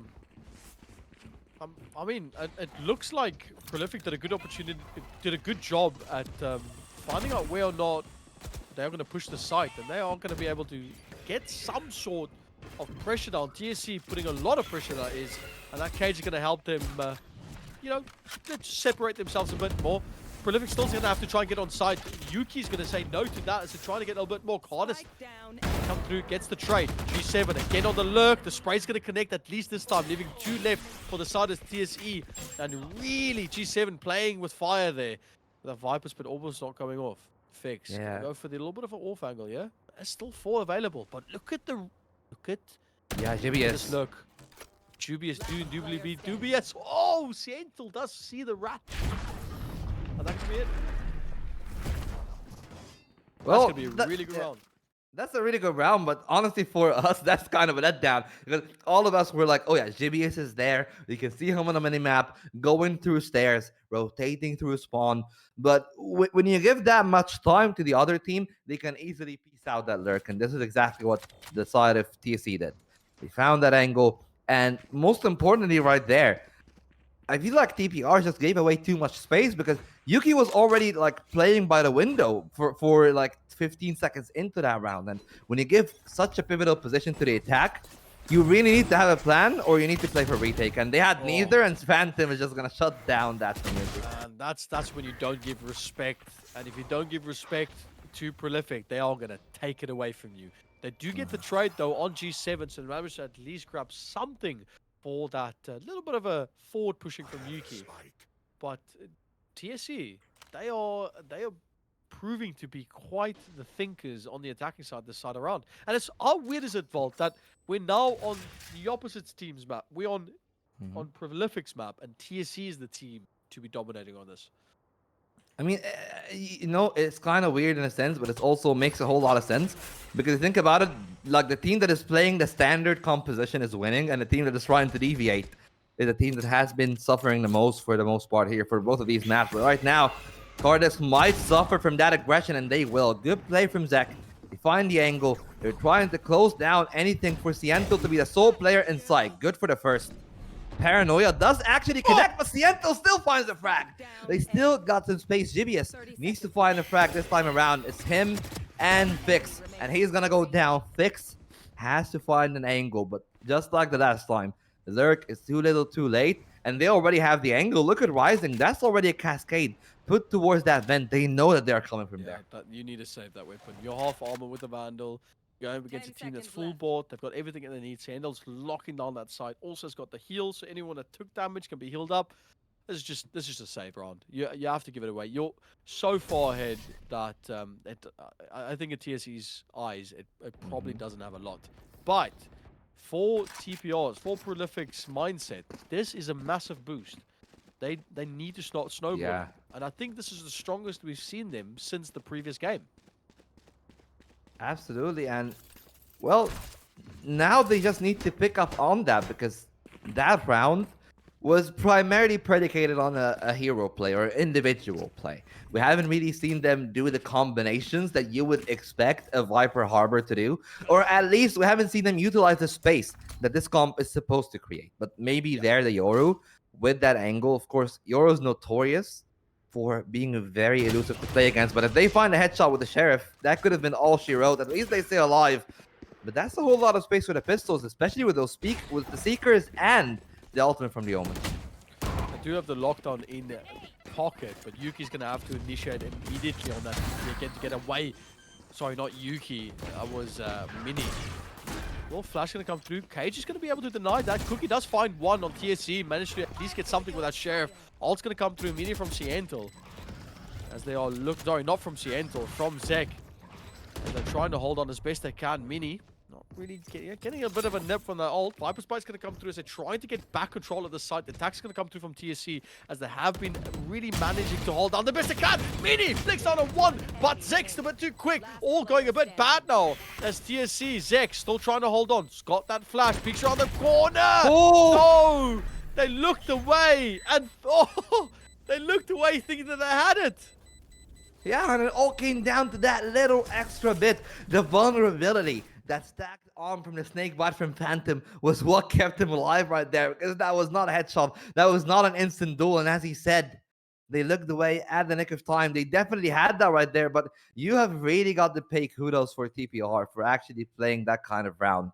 Yeah. They walked themselves in. They forced a Euro off once. They forced a Euro off twice, and they held down Heaven. That spike plant means that now Mini is actually getting an op against the full stack of rifles, which can work out well, but the main problem is, unlike a Jet or unlike a Reyna, that dash actually has a wind-up time, or that TP from the Euro has a wind-up time. Yeah, very true what you're saying. Not easy for him to get away from anything. Showstopper's going to come through, but they're going to immediately back off site. TSC looking to find anything, and they do find the opposite. Reyna, as Carlos goes down to the Showstopper. That gives them the opportunity to take control of site, and that's exactly what they do. All's going to come through immediately from Siental. They're trying to just take a bit more speed. G7 is again on the lurk through A. Finds the kill, and managed to grab themselves a nice, good trade. 4v4 for both these teams. TSC trying to hold on for DN Life as Mini peeks around the corner. They do have that flash, but no one's going to fall for that trick. As Mini's still trying to get that TP out. Viper's Bite is going to tap down low. The vulnerability is there. Jumping immediately for the back end. Here comes the flash from Mini. Zek also gets on the one. And it's still a 3v3. Both these teams trying to fight. Pistol from Siental. The classics there. Fix holding on. They do have the Viper's hold as well. He's going to stick it down. Bros don't fake. But no. Cookie knowing the plays that G7 goes for. And they're going to secure themselves that round. And that is going to give TSE some breathing space. Yeah, and they take down that breathing space, and that's a very big investment from Phantom as well. I don't know if I'm the biggest fan of this. I understand that you want to win the round, but that was very expensive just to attempt the defuse. You use the entire pit, which is a 9-point ultimate. Maybe we won't actually see that for the rest of the game. Maybe that's all she wrote for that Viper and any ultimates that they'll have into that game. 11-7 is the score. TSE put themselves in a good spot, and now they're still trying to play the same game. You know that there is very little stopping power towards middle unless they confirm and confront those duels, and they're playing for them. But that judge there from Cardisk, it has to come up huge if they will have any chance in this game. Oh, TP completely out by Omen. That's quite right. Oh, G7 getting caught. They got the Showstopper going to come through as well. Not going to connect onto anything. As TPR looking to find the kill there, but they just don't get enough. Fix getting the kill on Sentinel. That is a big loss for them, as that controller, that initiator anchored this team so well together. TSC pushing up forward immediately or the back. And Vault, man, this looks like a tough game for Prolific. I mean, they still have Cardisk that can make something happen, especially with that blind sight being used by the Yoru. But that orb has been doing a whole lot of work. That's the kill on Mini. Good trade from Cardisk. And he still has 17 more in the chamber. Boombot as well that will be used. That's the pit from the attack this time, mind you. And Gibius might actually be putting them down straight to the pincer. That player on Raptors will find the first. But here comes the flank. And that's match point for TSE. It looks like we are actually mass rebound right here. 12-7 in the score. And you just look at the economy. It's not looking good. That's why they're forcing the timeout. They need to make something happen.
Yep.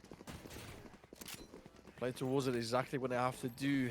I mean, economy-wise, we have a Vandal, 3 Bulldogs. Carter still needs to decide really what they want to pick up for this game. And it is match point, so it's going to be a judge. Are we going to see some crazy plays? The only person available with an ult is Mini, so maybe they use the Yoru to get the information on where these players are going to be pushing from. As TSE looks to get this mid control. Yeah, and well, they've been actually pretty successful at getting that. We see a lot of Bulldogs and still a judge from Gardisk. Of course, it can very much work from that kind of range that they're trying to play on from, but I'm pretty sure nobody's ever going to contest that vent from that sort of angle. They pushed out Phantom, but now they're going straight to the judge. And Gardisk might have straight the angle that he wants. It's all about finding those shots. All of them are found, but it's only a single kill. Still, Mini actually got one on the other side. They're doubling back towards Phantom, and they'll catch him with the bite in hand. Couldn't have been any worse at that timing. And Mini, again, is actually slowed down by those Seekers. TSE in the site, spike in hand, 3-on-3. But they can easily work this way back if Mini gets that kill, but they will not. Zek in the right time and the right place. Now the last two have to pull out a last hurrah. 2 rifles at least that they have, but both of them are only on light shields. Yeah, very true. Hurrah is the best way to say this, as Prolific aims to get themselves back into this game. Shantel's got flash in hand. That's going to give them information that there might be something lurking in the back corner. Both teams picking on the corner. The spray from Rising might be able to bring us back. 1v1. Zek's going to opt for going on the back end side. They don't know where they are. They don't see anything. They'll be able to go for the smoke. Is Zek going to push through this? Pros don't fake though. He's going to, no, he's going to stick it. No, Zek's going to go through. Rising not able to keep hold for his team. Yeah, Rising with actually what is a very good clutch right there. Just handling their nerves, because if I'm going to be real with you, I did not expect that to happen. That just came out of left field. I was thinking...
A short break, really short break, as we get these teams ready for the third game. We haven't seen a best of 3 happen in a while, so you're best assured that we'll bring our best to cast this. I hope you was as well.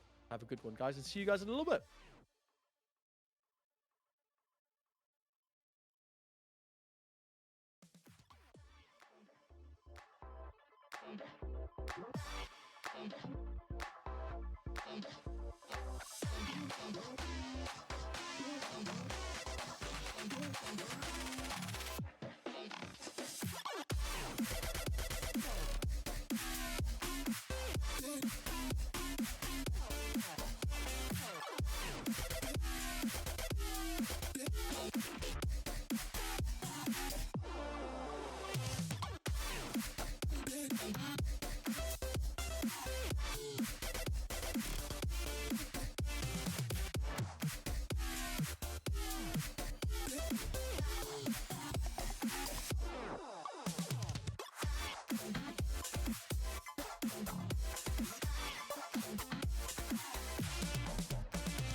Praying that they walk into their crosshairs. Can fight and win this round for TPR. Just need a trade, and that is just what great bets, guys. Come on, it's the other side of it. Pearls, they are on the back end here, and that's an ace for Nevada. Such a good opportunity. Find one, and you find the second two. 4 kills for Scorpion. Gets one, gets two. Looks like he wants to go for war, and it's an ace. Oh, and Jesse gets full. Oh, and what a shot three! Yeah, do they see it? Oh, and he gets headshot. What a shot from Mini. With 10 HP and the dream. Somebody call the doctor. I think I'm seeing double on my shoulder is a monster. There's some early fight. He gets one. Oh, damn. Says no. M2 says no. Akira says no again. And it's the game. Here he gets two. Oh, Matrix.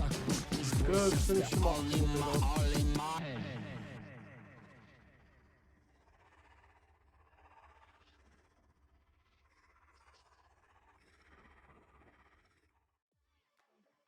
Wow. And we are back. How's it, guys? Welcome to game 3 of arguably a really crazy battle between very strong teams. When people were telling me when I was preparing for this game beforehand that we were going to be in for a treat, I did not think it's going to be this case. Honestly, that first game, Vault, we were looking at that game. I thought, well, this is probably going to be the age-old game. You know, something like Ray going up against Oasis. It's a 2-0, quite quick game. We're going to get it sorted. And, you know, I can go have lunch, spend time with my wife, have a good evening, early evening, go to bed, and we're done, you know? But it's not the case, Vault, is it? Yeah, no, it's not the case. It seems like that they want you to hang around for longer. And honestly, like from that split, it may not be for much longer because it's actually quite jarring that both teams were very dominant on the other team's map pick. Because sure, both teams did put up a fair fight, and you gotta emphasize this when you're coming to the Ascent, that neither of these two games were actually too far-fetched for the other team to win. But you always felt that they were one step behind. They were never really in a position to make a true comeback happen.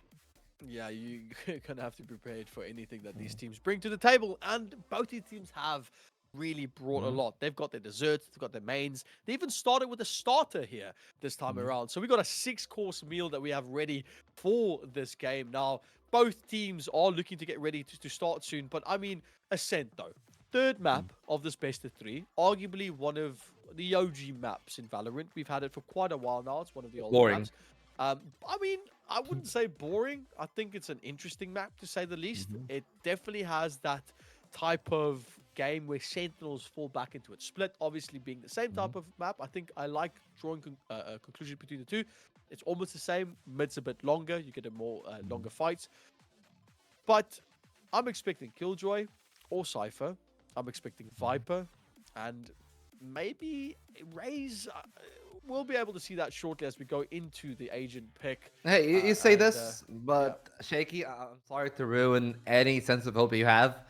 It's probably going to be the same 5 agents from both teams. Oh, wait, never mind. Okay, no. They proved me wrong. Okay, I'm happy. This is a game that I want to watch now. Now I want to watch. I want to see what they can do with the Phoenix on Zach. Yeah, I wanted to say, as initiator, probably something like a KO or Breach is really good on this map. Breach's ult really stretches exactly where you want it to stretch on the B side. A side also can cover most of the site with that ult, so you can really get a lockdown. Omen's good on this. Omen's been always good. I think as a controller, Omen's just fantastic. And then I'm seeing 2 Phoenixes here. All right. I do like it. I think this opportunity with the tight corners that you play on Ascent for that curvy flash to really help you out. I'm not a fan of Phoenix, though. It has its moments, and honestly, in Ascent, because I'm trying to think of like what are the angles that you're gonna actually use the hot hands at, and what are the angles that you're gonna use the flashes at. And the Blaze and the hot hands probably have very good spots to be used. But again, I feel like the main takeaway from the Phoenix is that you're gonna be too predictable, and for better or worse, you're gonna be strong, but you're also gonna be predictable. They're gonna know that you're gonna flash this angle, but that can be a very strong flash. Like if you, for example, like swing a flash by tree, you you flash the player holding tree, you flash the player holding the door, and that's a lot of space you can get. Yeah, true. I do like the Phoenix is like a Mhm. pseudo initiator. You get the flash from him, obviously. Yeah. So you do get that. And looking at this lineup, I feel like there's a lot of opportunity for them to fight these tight corners. Like Viper's really good. Mhm. If I look at this, actually double controller on the side of Prolific. So they've got double controller. They've got double duelist and a initiator. Okay. I'm a happy camper. I'm a happy camper No either way. sentinel? Yeah. We no, it's all about, you know, I don't want to see the same 5-man comp, and I'm gonna say the names, and you're not gonna repeat them after me because it's not real. We're not gonna see the Killjoy with the Sova, with the KO, and the Omen and the Jet. Thank God that we actually didn't get to see this. So this is actually, you know, angling out to be a very fun game, regardless of the result.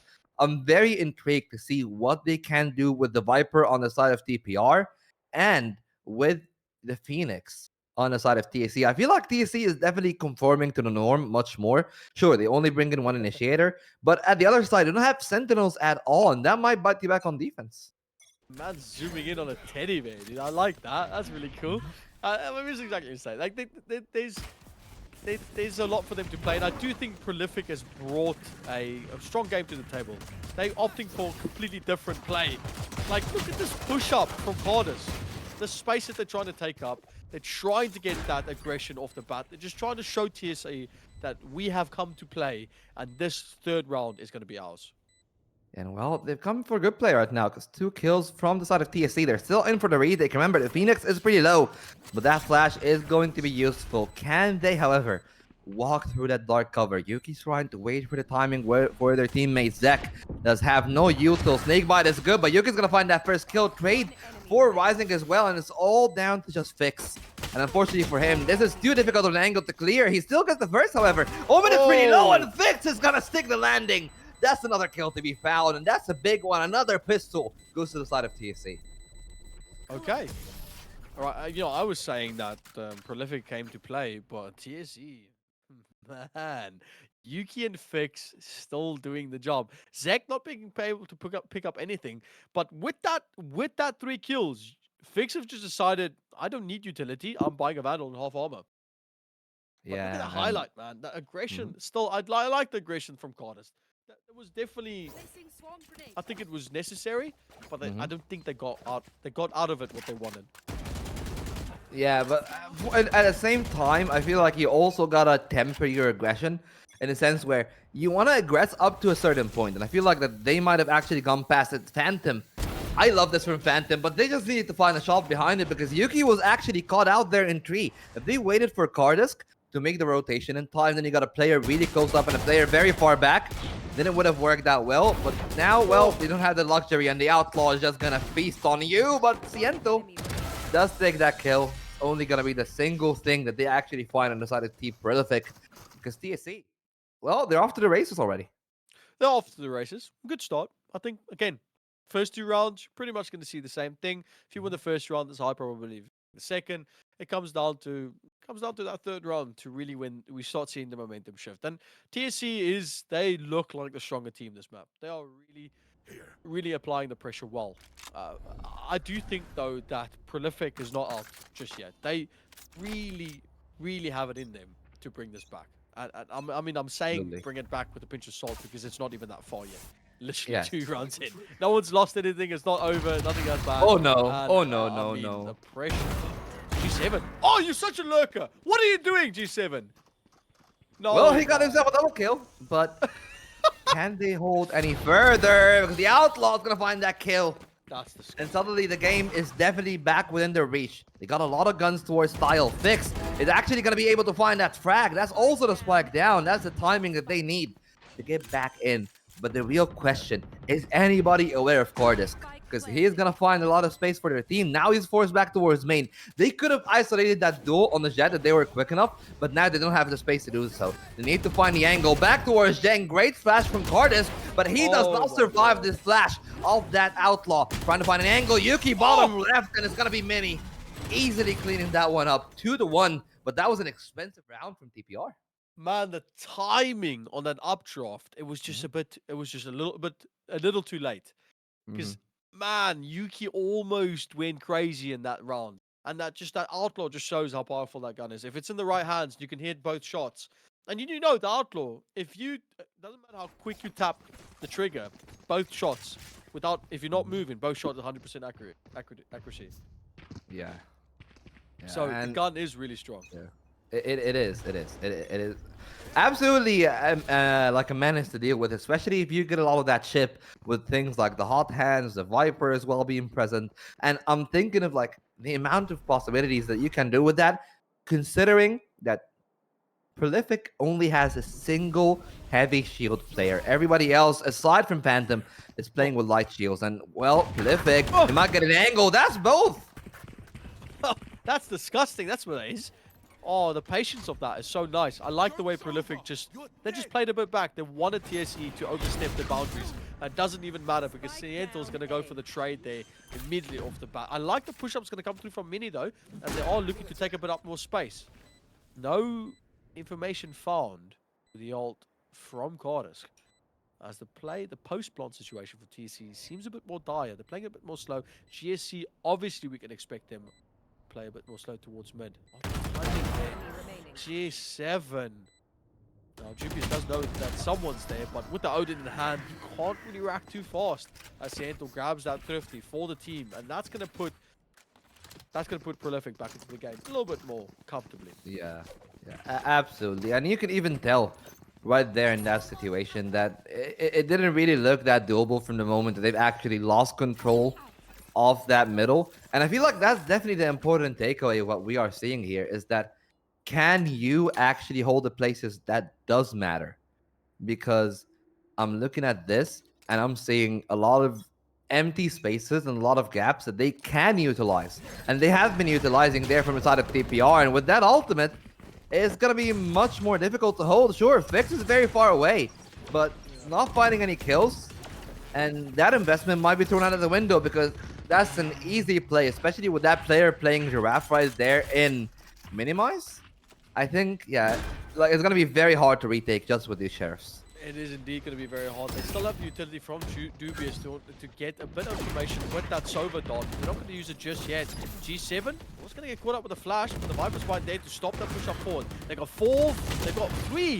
two Sheriffs and an Odin, and they are making it work as best as they can. Siento finding one with that van around the corner. The shot's going to be there from Rising to help out on the missing shots. And they're going to be able to clean up that round. And Prolific getting themselves a very important. But I think that was 2 kills for TSE. They did get at least something for that save. Yeah, like sure, it wasn't really a harmless round per se. But it also, I don't feel that it affected TPR in any real sense. They still have their money. Even Mini, by the way, has like 6,700. Like everybody is rich on that team. Maybe aside from Siento. But everybody else is stacked. And what is stacked right now is the firepower, because that is an operator in the hands of Yuki.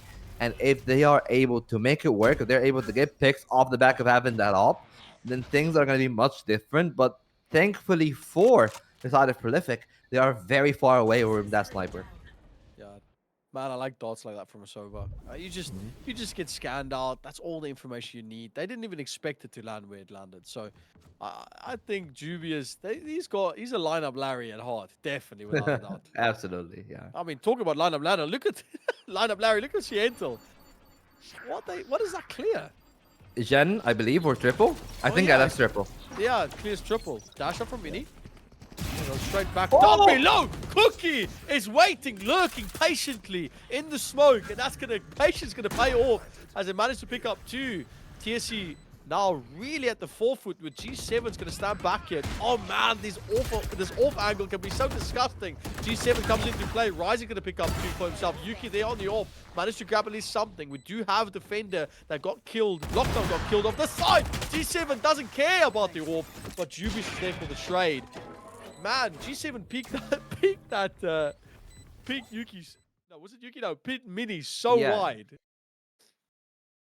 Yeah, it was Mini and wait, it was Yuki. It was actually Yuki. It was Yeah. Yuki. Yeah, he picked Yuki. It was a pretty strong pick right there, and I love that confidence because you really want to like set the standards against the opposition op.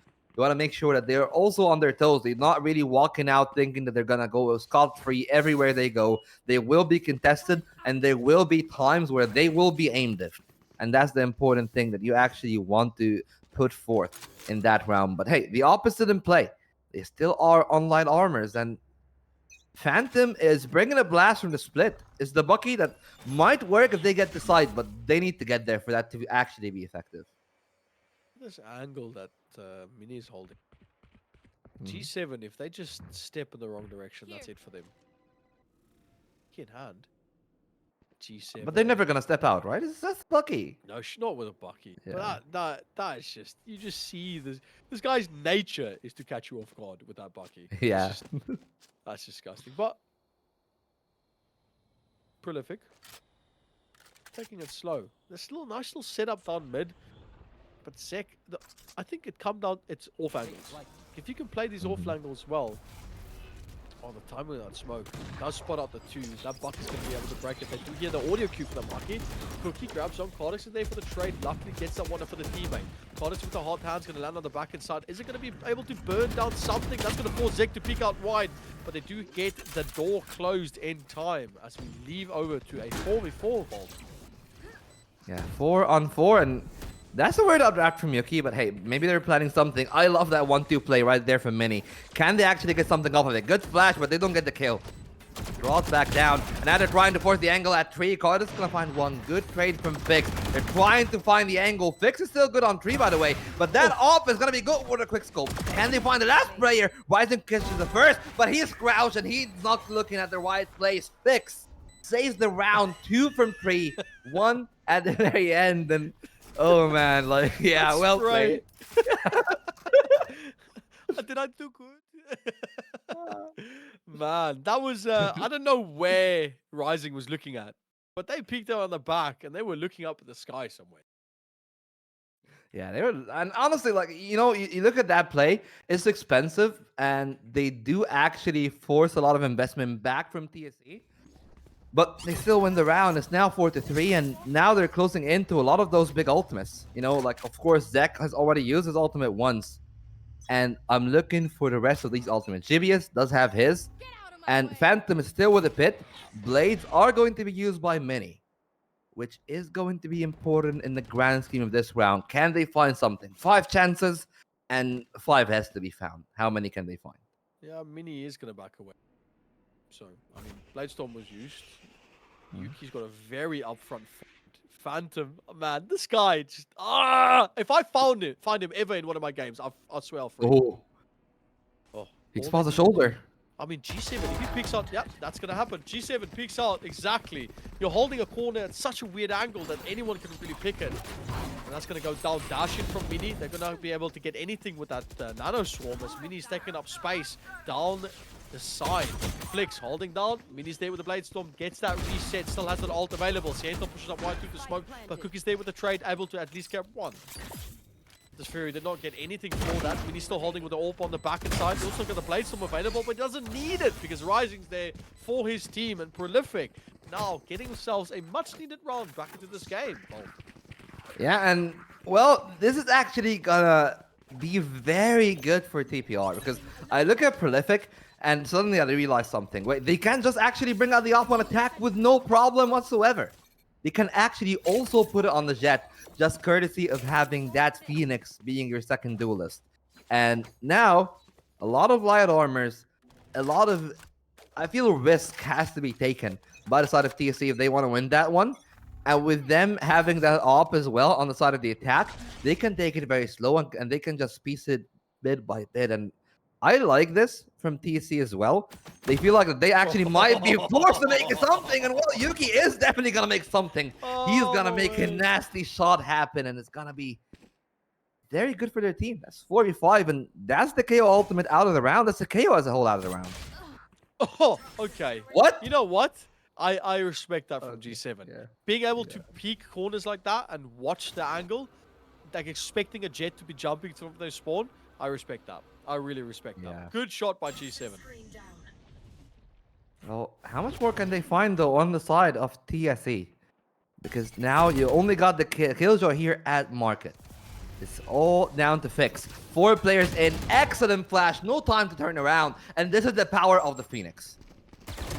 Of the Phoenix, but we also have G7 with the power of the lurk. They managed himself to grab them a kill on Jib. Now G7 still going to hold this corner. Peeks are on just to the side. Not going to get the timing. They are indeed. That's going to be a 3K so far. One person left standing. Zek needs the timing. They got Vandal in the hand. And the economy's not looking great for TSE. This will be a devastating blow to that money that they have in the bank. Zek really needs to either save here or look for any sort of exit trades. But it does look they're going to opt for none of the options that I gave. Instead, they want to make it a 1v3. Picks up. Ooh, sees a leg. Spots up one. Oh, no, it does not clear the side. Wait, he does. Zek does have the fire. The wall up there for to get a little bit of an increased heal. Got flash on that the boathouse is the one that's standing. Got the orb. Spots it up quickly. Picks it. Does he have an opportunity? Oh, Zek, you're crazy. Oh my word, does he have the time as well? It's gonna be it. No, Zek with a clutch, but does not get the round. Oh, 1.73 seconds left on that defuse. Oh man. You just look at that play, by the way. Like Zek just walking in right there, and it's all about this little bit. Like if you were any other duelist, you wouldn't get that 15 extra health. And that 15 extra health is the difference between the shorty actually killing Zek and him getting back and getting that kill. Sure, they didn't win the round, but it's still very expensive. And you can tell on both of those teams, TC, they're only going to be able to afford a single rifle, and that's going to be on Zek with no armor whatsoever. But there's an ultimate to play off of. The other team is like a variation. You still got that Bucky on Phantom, and looks like TPR. They're just going to straight up run into A, and Fix has no way of contesting that one back in. That's luck, man. Like, honestly, I feel like they knew where they wanted to be, but it was just the wrong side that TSE pushed up forward. Well, that is going to be Viper's ult going to come through, Volt. That's going to be indeed a good Viper's ult that's going to be able to get down. But it's still 5v5. And as you mentioned, not a lot that they have to use here. It's going to go down one. Doesn't matter. They only had a pistol in hand. But Mini's going to go down on this one. They do manage to find one. Zek with that Vandal. This guy's going to come through as well. May find more. Zek. Fix. Grabbing anything that they can. Sentinel does manage to grab one team member of TSE. Zek comes around the corner again with a 4K. This time around, does get the clutch for the team. Zek is on fire. You can't just do that to them, though. That's disgusting. Like that's the main thing. Like you were playing in the pit, no armor. It's a glass cannon Vandal, and he doesn't even get shot once. Not even once. This man's got just a. What I want to say is not producer friendly. Okay. Okay. This man's got a pair. All right. He does not care at all, and it's really showing. I do feel like that's what you can sometimes need in a team. Even though you're 5 players. Just getting that one player to stop popping off, it gets everyone's spirits going. Yeah, and well, they definitely got their team going. And again, love this from the side of Prolific. They forced the opt out in the open again if they wanted to contest, but they're going towards the B side, and this time it's still the Phoenix, but it's the other one. Okay, timeout. Dex says, I'm the better Phoenix. Slow down. You might get the slide, but you're definitely not getting the round at that pace. Mini is in such a good angle, though. With the spike being planted, they have to be very careful in clearing him out. They don't spot it though. There's no flash around the corner. Zek does not care. If someone's got the jump on him, he's still going to be able to get that kill. They've got the Viper Spike down. Zek's going to be able to pop that. I'll look for the player around the corner. Does not get anything as he kind of sprayed. Thought he could get the kill on Rising, but he doesn't. Sentinel off the back end side. Clicks hits like nothing before as he does land 3, but Dubious is able to get that trade. Now it's 1v1. Dubious. Lockdown from G7. Managed to take it out. Now, Chip knows where this G7 is. He can spray him down, right? He can. We don't know where each other is. G7. pressure on the corner. That is going to be an easy win for Prolific. And what a close round that was indeed. Oh, they do actually fall out and they lose the all, but still a very big round from Ciento this time around. He said that somebody needed to step up on that team and just be the hero. And this time it was Ciento. And TPR is actually the team that are getting that timeout. So they still definitely have the ideas of trying to make something happen in this outset. For now, things are slowed down a bit. The economy is still very tough on TSC, and that's something that we've been saying all half long. Like I feel like from round number 6, maybe, to now round number 12, every time they've had somebody that is like playing a weaker weapon, or all of them are playing with light armors, they're missing some util, and you can definitely take note of like what's actually happening here. Yeah, you can. It's I think TC, like, man, they're really playing a strong game. And honestly, I forgot that we are 5 and 6. Like, I really forgot. And it's not even TC calling the timeout. It's Prolific. Mhm. Yeah. So they want to keep this momentum going, and maybe they're just stalling a bit long enough for Zek to cool down from this snowballing that he's had. Yeah. But it's man, it's a tight game, Volt. Yeah, it's a tight game, but as you can tell, there is. I'm assuming this is a clock right there on the tower, and yeah, it's 0 hour right now. It's do or die. There are no second chances. 5 to 6, the last round of the half. If you have something that you can bring out, you need to do it right this second. Phantom is still being the nasty little lurker that he is. The exec is back towards that A side, and Cookie might find a timing. It will still be Zach, by the way. And he's not yet shut down. He's actually still back in this round. They can still do more. It's all about that door being broken, and they're waiting for Phantom. Might they catch them off? The answer is no. It's always Phantom getting these picks, man. What the hell is that lurk? Phantom is disgusting on that lurk. I mean, G7. Sorry, Seattle. Just, this guy peeks corners like oh, please, just stop it. It's too clean for my eyes. I can't deal with that. It's too much for me to deal with. Good round, good first half. We're now switching sides around. Attacking side is going to be TSC.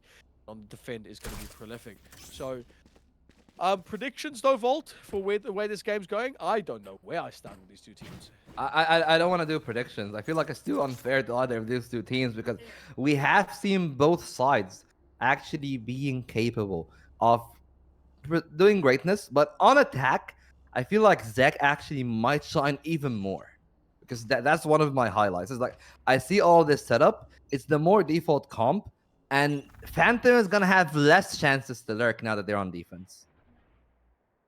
Yeah, they are definitely gonna have less chances to lurk, but I wouldn't put it past put it past G7.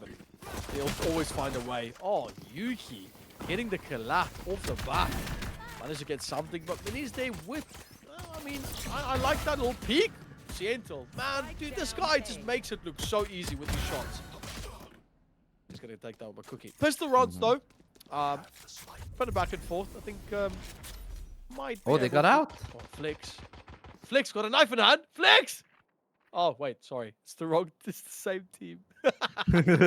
Yeah, it's fine. But no, isn't on the same team as Mini, and he's got two players that might line out themselves, but they sentry peek and well up and down. You can't get neither, and that does mean now it's a 1v2. Rising has never been on top of the scoreboard all game, but if there's a time to make a play happen, it's right here, right now. But it's only gonna be good for the first. Cookie is gonna find a hat trick into that one, and that's a pivotal round for TSC. They've been suffering towards the tail end of that first half. Now in that second one with a pistol, if they're able to convert this one with minimal casualties, it's going to be so good for them.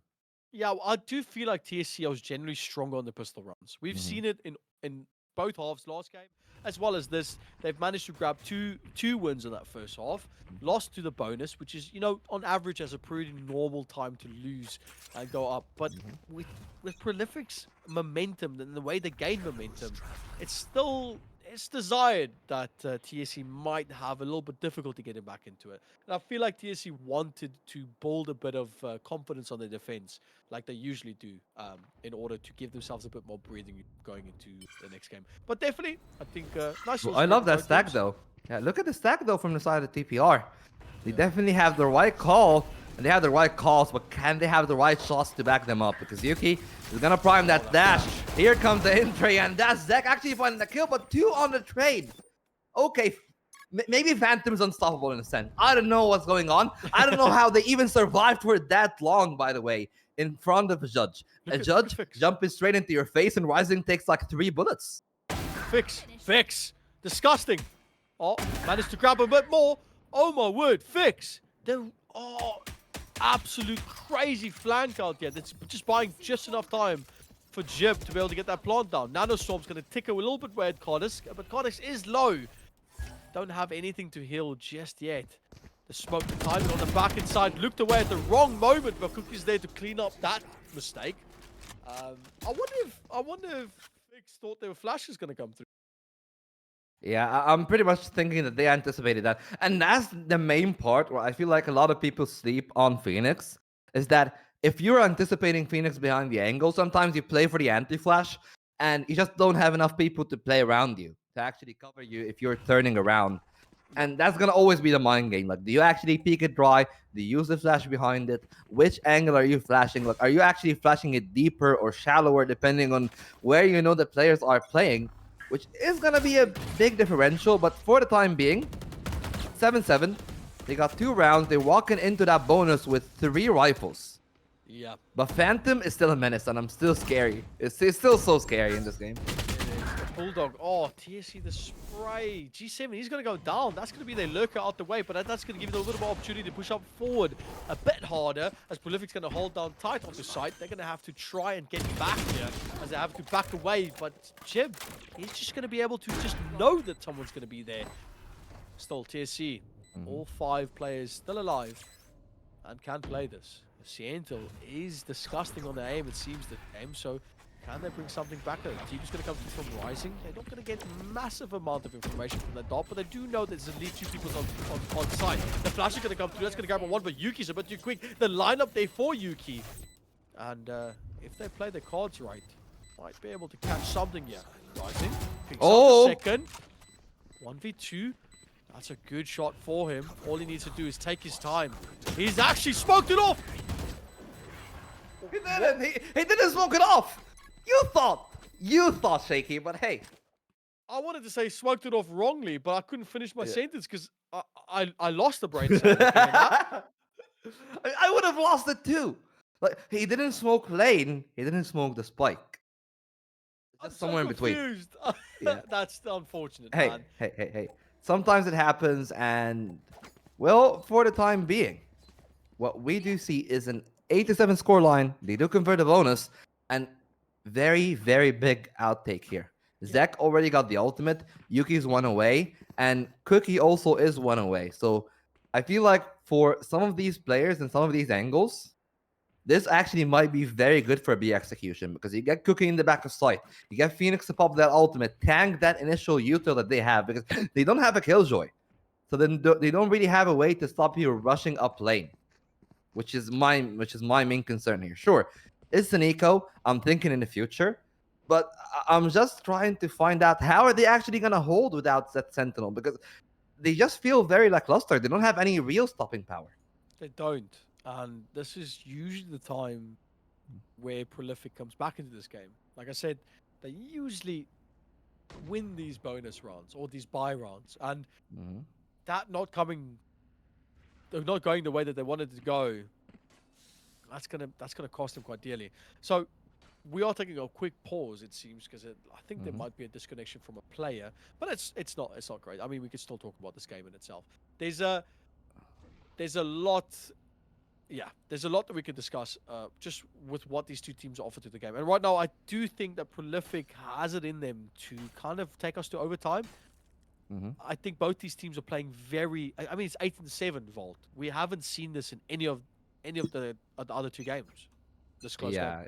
Yeah. We haven't seen it being that close so far, and it's actually going to be a little bit further away just from 8 to 7. It's probably going to be 9 to 7, but still, neck and neck. And it's all about finding that one space. Peniel does not find that angle. Zek is ready and aware. Mini as well. Step out too early, but thankfully for him, does have the tailwind to duck back off. But still, a member ahead. Oh, no. And yeah, I'm just looking at these shotguns. Please, please don't make me have a nightmare situation. Oh, Cookie! No, surely you didn't know he was sitting there. That's such a dirty peek, man. Oh, man, that's tough, though. G7 is going to walk around and go pick up that judge, because I think it's a bit better than Bucky. But that is going to... it's going to prompt TSE to peek a little bit of a different angle. Rising does not get the shots that he wanted up onto that jet, and that's going to get the information that need those scans out. Oh, my word, Zek has pushed himself up forward and managed to grab at least something. Plant's going to come out, but with a Bucky in hand, what can G7 really do? On the look, they're pretty good, but how good are they on the back foot? Fortunately, not good enough. Yeah, well, not good enough for that round, and for this round. You remember when I was talking about the ultimates? Yes. I want you to look at them again. A lockdown on Killjoy. Resurrection or Phoenix on the Phoenix. And you still got from the shadows, one away from the blades. And the only hope that Prolific has is Siento being in the right site and pressing ultimate to stopping all of that. Yeah, I agree with that. A Phantom's got four points away from the ult. That's a very expensive ult to use on a Viper, so you really have to make sure that you're doing it right. But I completely agree with you. It's going to come down to Siento to get this very important KO dots, really, just to make sure that they can mute any of the abilities being used by TSE. But a bit of a slower play, yeah. Or Yuki. And it's just spread out Mini not being able to get much out of that, but it does look like Santos going to prop themselves in here to try and get a little bit of a actually just help Mini run away, because that was a tough one. Yeah, that was not easy, but hey, still got the op. They still are holding that angle. The main problem is Mini is pretty low. So if they're actually able to spam Mini down, that will be very easy for them. And as well as that, no tailwind.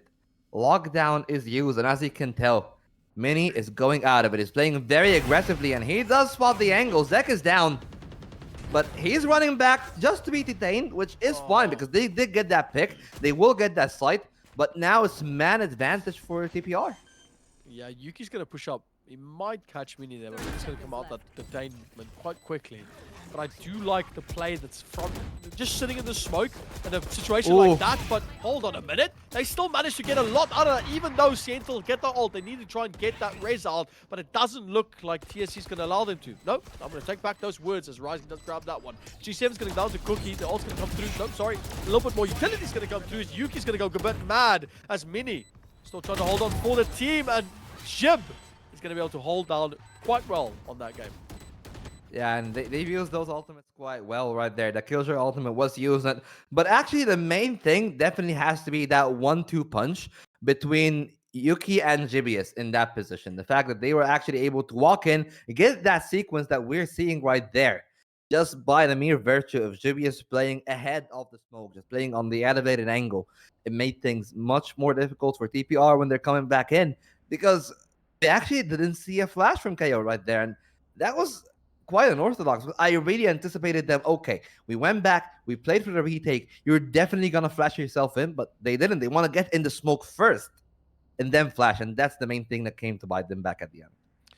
Yeah, that was a unfortunate loss for Prolific, and they are yet to take any of these games, of these rounds against TSE. Like, we are now going to a point where TSE is maxing out on their economy. They literally can buy whatever they want. Jibius needs to buy armor, and then they've got still 8k left in the bank. Fix has got pretty much everything. It's got still 8.8. So it's going to take a lot of effort from Prolific to put any sort of dent in their economy, let alone the spirit from this team right now. Yeah, well, it's a cute dinner, but it definitely is the last supper that we will have for this series. And as you can tell, Knife is definitely right there, and yeah, that's a very sneaky squirrel. That's a very sneaky squirrel. That's a nade in their hand. Ooh, shot opportunity. Yeah, well, that's a flash that will not be used well. Zek It's actually gonna go straight through the paranoia, through the ultimate. They don't really care. And by the way, it was just the KO right there in that position. So Siento doesn't really get a whole lot behind that knife. Doesn't get a whole lot behind that. And now the rest of the team are trying to sneak into a market. It's just Kardisk.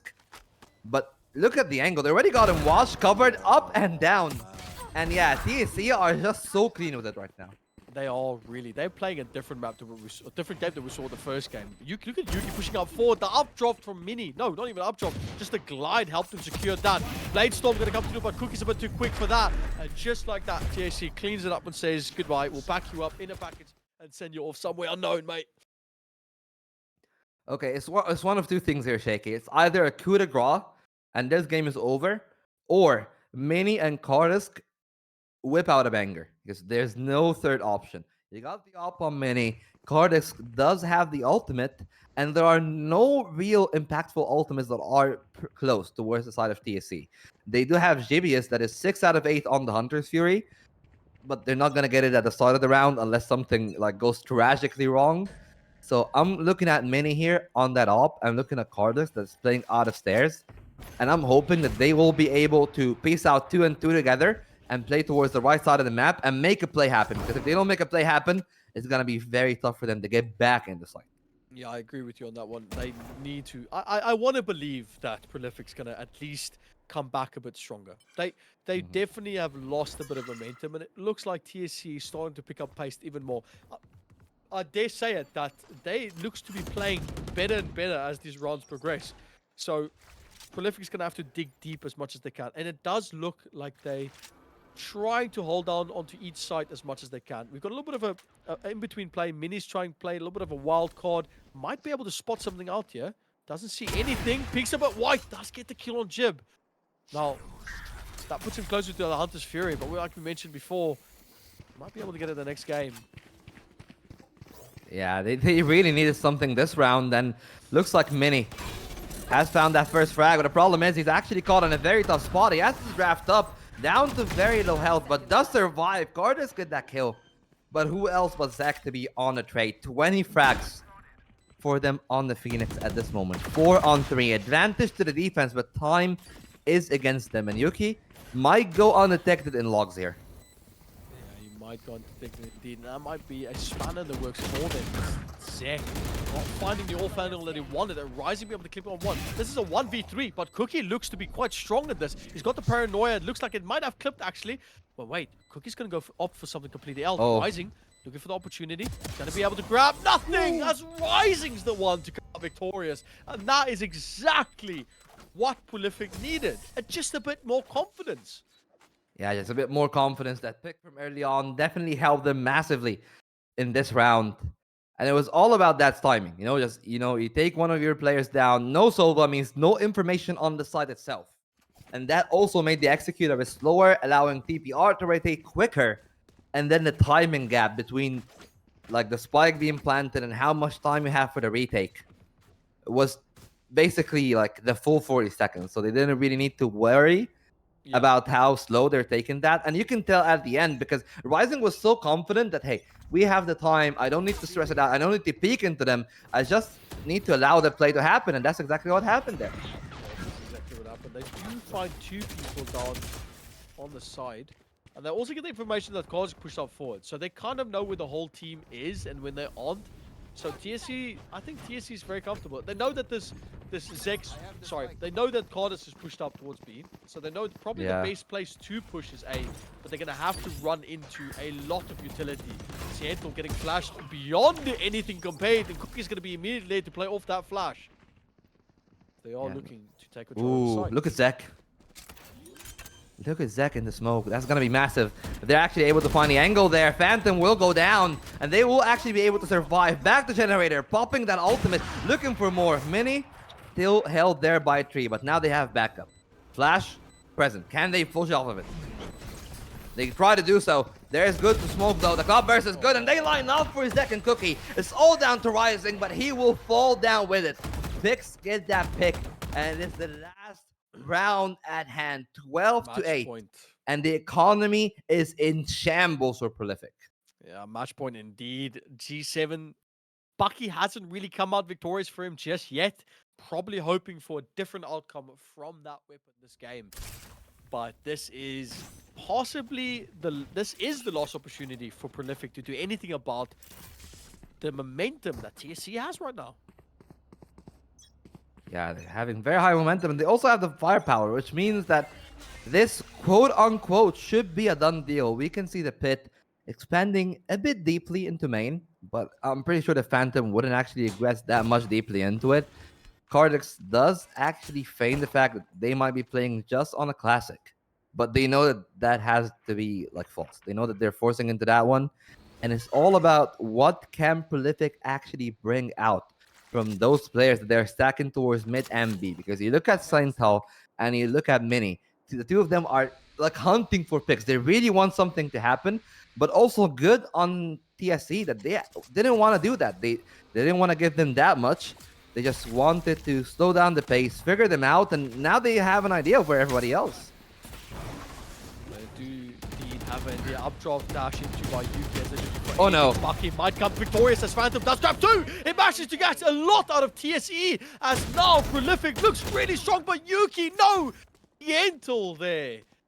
And that's given them a good opportunity to fight back. Prolific looking strong at taking at least this round, making it a 9-12 and giving them opportunity. Fix spots out the head. Rising is going to go immediately for that smoke off, but Fix is more focused on going straight to site and getting that plant down. From the side, Yeah, they actually missed the paranoia. they did indeed. And Rising, Scott hand, Sheriff in hand. 12 10 seconds on the seconds. clock. Might be something. Fix. It's holding down. They've got that spike. 7 seconds left. The peek around the corner with the Sheriff is not going to connect onto anything. Now they know that there's two people in market and they know there's two people to spawn. How do they deal with it? Oh my word! Fix, what was that? Still managed to get something, but no! Can we please get a replay on that flick? That man took his arm off of his mouse pad onto the floor and to his back door in order to lift it up that far. Yeah, just look at that. Just look at that. I mean, of course, it was almost bound to be a losing round because as you can tell there, they know that Cookie is planting. But just look at that from Fix. Oh Man, that my is word. filthy. That was disgusting. Yeah. What are we looking at right now? What is this? I think that's like a hidden Teddy. I think they're How- called tactic friends, right? Yeah. How many Attack- teddy bears are attack hidden difference. away?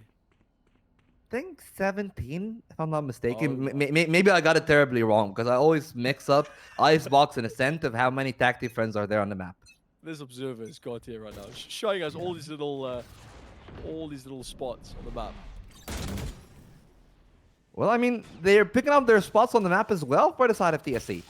I like the fact that they got control of main, and they know that the other side of the Prolific are aggressing on that part of the map, so they slow it down on A, they pick out the pace on B a little bit, but now they're forced to relinquish that aiming control.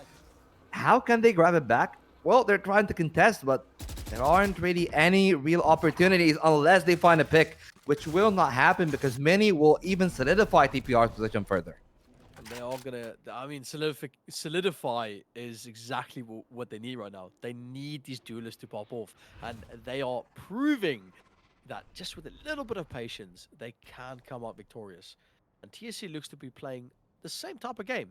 Slow, steady. Even the turtle wins the race. As we see a lurk from mid, Jib might be able to get something. Oh, he didn't spot it out. Actually, Cookie luckily helps out his teammate. The Oh, flag. no. Mini from the side does not get anything. Sprays out wildly. TSC looking strong. 10 seconds left. Sorry, 30 seconds left on that clock. Flash from Seattle does not connect in anything, and they managed to grab that one. This might be it. 2 left on the clock. All they need to get is the res on KO, but they don't have it in them just yet as Rising. And that is going to be it. Jib gets the kill on Rising. And ladies and gentlemen, unfortunately for Prolific, they have been knocked out of this game, and TSC proves to be victorious. What a game, Bob. Yeah, I mean, honestly, that was just a straight up fire game from start to finish. And, you know, I'm saying fire because there were 2 Phoenixes in that game, and Zek was on a tear. Of course, it was also a good game from the side of Fix and Seattle. But, I mean, that's always going to be the main thing. When you're bringing something that is unorthodox, just like that Phoenix, can you bring out what Zek brings out and bring the full potential? Or are you going to be a Cardisk, which unfortunately for him, it was just red from start to finish. I feel like Cardisk was definitely much more telegraphed compared to Zek. And I'm saying that, but just because Zek was cracked out of his mind in that decider. Yeah, Zek played just insane. Like there's the whole lineup: Jib, Zek, Fix, Yuki, Cookie, even Ryan, Yuki, Cookie. The whole team just came out and just showed. And we started this game with Prolific winning that first game. We started this whole best of 3 with first game, and we saw a little bit of what TSE could do. TSE, they showed that they had a bit more in them, but they didn't really feel like they had that. It's almost like they forgot to warm up. They didn't do the deathmatch before the game. They still trying to figure out where their aim was at, and then they started picking up pace in that second game more. Brought it around in that second half, got that win, and then just came out swinging in that third game. Yeah, I mean, it definitely came out swinging, and well, it was a swing, and unfortunately, it was a miss for the side of TPR. Prolific are unfortunately out super early on, which is unfortunate for them because they're one of the teams that we all anticipated for them to go a bit deeper, but TSE put on a hell of a show, and they still have a fair bit to climb as well. It's not going to be an easy way towards that playoffs or towards that grand final, but with what we've seen here today, we've seen resilience, we've seen strategy, and we've seen innovation. 3 things that can easily make you one of the quickest improving teams in any tournament. Yeah, they definitely. And it's a much deserved win for TSE. Now they're going to move up on the brackets. They're going to move up in the brackets. And we'll see what they bring up to the plate. Obviously, with these teams, they get a bit of opportunity to rest after the winning these games, and as they move up in the rankings, like you mentioned earlier, Volt, like you said, sorry, I'm completely going off track, but like you said, this is going to go into a low 16 teams that's going to be competing up against each other to go forward and hopefully move their way up into the semi-finals and finals for the lower bracket, and then possibly going into the grand finals. So these teams have a lot in them. Yeah, a lot in them. And well, I think we have a brief break, and after that, we will be back with an interview from TSC's players. So don't go anywhere. We'll get the words straight from them after this break.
that they walk into their crosshairs. Can Phantom win this round for TPR? Just need a trade, and that is just what great bets, guys. Come on, it's the other side of me. Pearls, they are on the back end here, and that's an ace for Nevada. Such a good opportunity. Find one, and you find the second two. 4 kills for He Scorpion. gets one, gets two. Looks like he wants to go for more, and it's an ace. Oh, and Jesse gets bold. Oh, and what a shot for him! Yeah, do they see it? Oh, and he gets headshot. What a shot from Mini. Plus 10 HP and the dream. Somebody call the doctor. I think I'm seeing double on my shoulder is a monster. Takes some early fight, he gets one. Oh, damn. Says no. M2 says no. Akira says no again. And it's the game. Here he gets two. Oh, Matrix. Good, finish him off.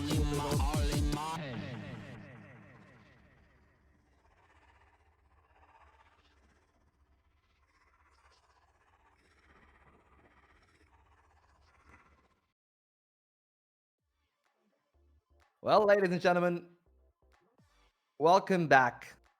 And we are here. Okay, yeah. Okay, ladies and gentlemen, welcome back. I'm here, finally. And yeah, we got the victors of tonight's matchup. And honestly, like, that was a great show from the entire team. And from that side of TSE, I got Cookie and Jib with me. First of all, lads, congratulations on the win. Thank you. Okay, that's great. So yeah, first question, since we are actually like laughing a little bit about it while we were preparing for this, where did that showstopper go? Like, what happened? Which showstopper we talk about? Talk about the one in Split, which we sent to try and the kill one in Sunset. The one which tried to kill the Omen, right? And then like Yeah. the Omen didn't get him. I'm not sure where that showstopper went, bro. Like, like normally that call is a pretty surefire way of establishing a kill, especially if you get that mid control, right? But for some reason, it wasn't in our favor, and then the RNG kind of killed us there a little bit. But Yeah, you know what? They didn't take damage. I was so bewildered by that. So I was wondering, from the first person POV, like, did it actually just go that far off, or like, what happened there? I believe you have to speak to Yuki about that because he was the Rose player. I'm unfortunately not mechanically good enough to have that role, but you have to speak to him. You have to speak to him about that. But what are you talking about, shooter Jib? Okay, so let's talk about the things that weren't good enough in your series, which was that Sunset. Like, what went wrong there? Because you had two very similar comps, but it almost felt like they definitely had their numbers in that first half. Yeah, so I think it's a combination of a few things. Like, I think it's basically like we didn't have too much time to warm up before the first game, so we all kind of came back on. I was running back from work, that kind of thing.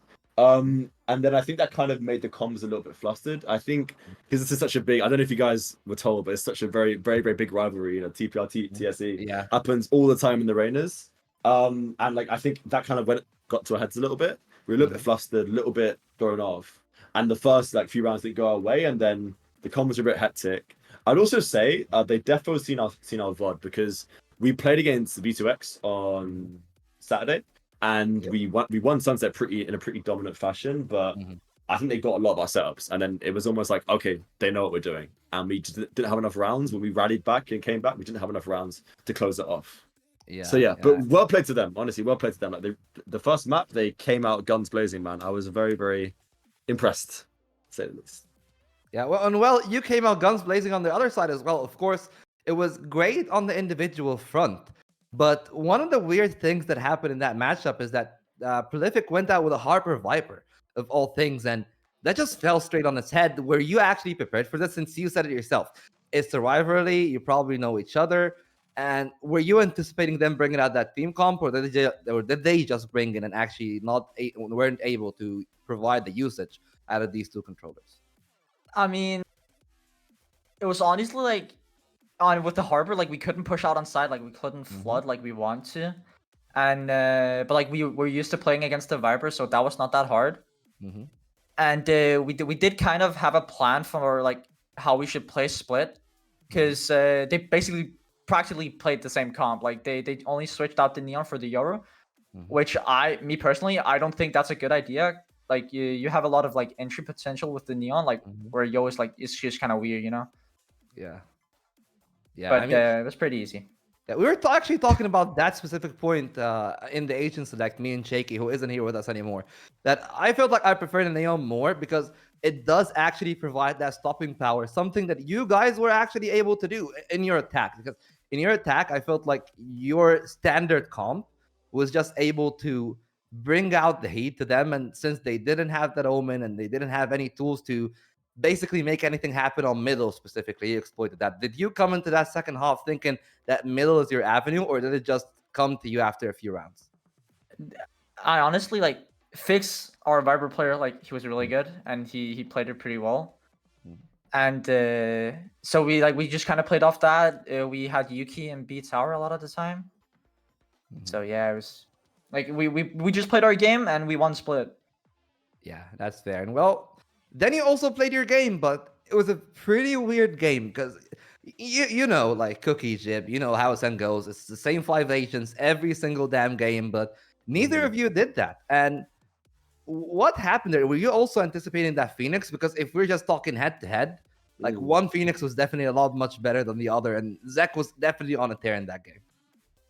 Yeah, like honestly, we did not expect them to change that much up because they're used to the comp. Like, but yet again, we did watch it back and like we saw how they did play. So it kind of fucked up our anti-stratting. But I honestly like I didn't feel it that much. Sometimes when they A split and I was like stuck A main, I felt it, but otherwise like I didn't really feel it. I don't think they got the value out of it that they wanted. Yeah, and well, in the grand scheme of things, I would just have to ask this question. You've been knocked down to the lower bracket. Now you've pushed back. How do you feel like your chances are knowing that at least you know a few of your opponents that are going to come into the next few rounds? Do you feel like you got what it takes to make it to the grand final, or do you want to see like if you're going to be tested in one of these lower bracket games? Well, sorry, brother. How do I say your name, by the way? Volt. It's Volt. Volt. Okay, Volt. I don't know, like, if you're aware of the history of the Reynas, like, we have a bit of a, we have a history to have a bit of luck where we kind of, like, start off really bad and then we make lots of big runs. We made grand finals twice in the last 2 tournaments. So I think it's just one of those things where it's like, as we go on, the better. And also for me, like, this is my last ever tournament playing Valorant, playing on a team. So like, I really want to give it my all. The boys want to give it my all. And I think just as we go, the more form we get, the better we get, the more confidence we get. Having this big win against our rivals and then having that win against V2X, be able to beat 2 solid teams gives us confidence. But looking at the next two matches in Volted and Team Panika, they're going to be very, very tough. And I would like to beat them because I want to make a bit of a statement to try and say that TSE is the best partnered team. If we can beat TPR and then if we can beat Ray, then we establish ourselves as that. But we have to get past Involted and Panika. And yeah, but it was good to beat TPR. It was good to establish ourselves. Good to, add some more wins onto the rivalry. But yeah, Ray Esports, we're coming for you. That's what I want to say. Ray Esports, we're coming. We're coming. Big words, big confidence. And guys, well, any final words they have? Of course, we got that announcement from Jib. Cookie, like, do you have anything to add on to that? No, I don't have anything. I've got one thing to say. I'll try to. I won't shout. I'll say it in a bit of a assertive tone. Okay, what I got to say is, come on, TSE, come on. Okay, I like the confidence. I like the vibes. And well, Cookie, Jib, thank you so much for being here with me. I'm more than looking forward for your next games. I already love the vibe, love the energy and the confidence. Well, you backed it up. You walked the walk in that game, and I hope to see more of you later on. Thank you, guys. Of course, man. Old man's not finished. Old man's not finished. Yeah, take care, guys. Okay, well, that's it for them. And, well, we have done our share with the victors, and now we have to take a few emotional words from the losers of that game. And on the opposite side of the rivalry, of course, is Prolific. And I believe we do have Rising on that other side.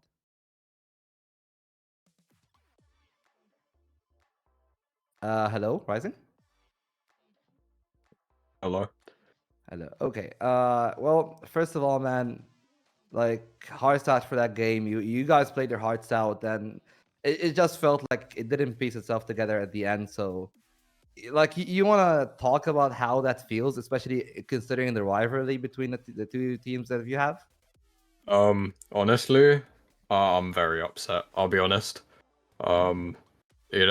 Jib's one of my closest friends, I would consider in you know, the entirety of like all of the teams in the Reyners, and the rival's definitely there. And when he told me that he was retiring after this tournament, I know it might sound I'm not sure what the word to put is, but I wanted to be the one to retire my friend, you know. But it makes me really upset that I wasn't able to do that. Yeah, man. I know. I mean, it came to a shocker to me as well. So I understand the history that goes behind this, and it definitely must be tough on everybody in that game. But well, if we're gonna like touch down on the game itself, I mean, we've seen you guys both on Ascent and on that split just bring out the comps that are different from the meta. It's what you like to play.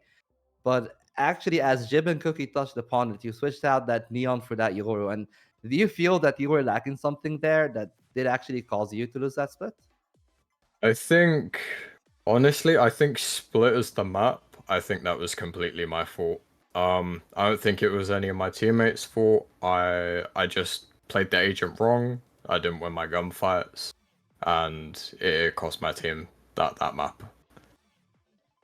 Yeah, man, hearts out, honestly, because that was still a good game. That was a good series, and well, I mean, one final question that I have to ask for you: do you have any final words? You know, anything you got for Jib or for the boys at both ends, even the teams that are up ahead in the playoffs?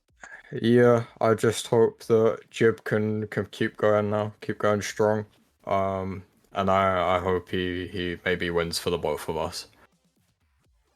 Yeah, man. Good luck for you, man, in your future endeavors, and I'll be cheering Jeb on as well. Thank you so much for being Thank you with us. very much. Thank you, boys. Yeah, and well, yeah, guys, it's taken an emotional toll on everyone in this game because it wasn't just for the banter. It looks like it had a whole lot more emotion behind it, and that's the beauty of competition. That's sometimes you got things like these, and it just touches you more than just the game, just the mechanics. It's the story of these players and everything that goes on between them. So I hope you all are gonna cheer on both teams now because Prolific definitely did bring out a hell of a series, and on the side of TSE, it's all for Yeah. Jib now. It's everything for him, and well, that's it for me. That's it for today, guys. We'll continue covering from the shadows from here on out in the Reynas, and one final thank you out for Fosterus for sponsoring this tournament and making this a reality. We'll catch you out next time, but until then, have a good night, boys.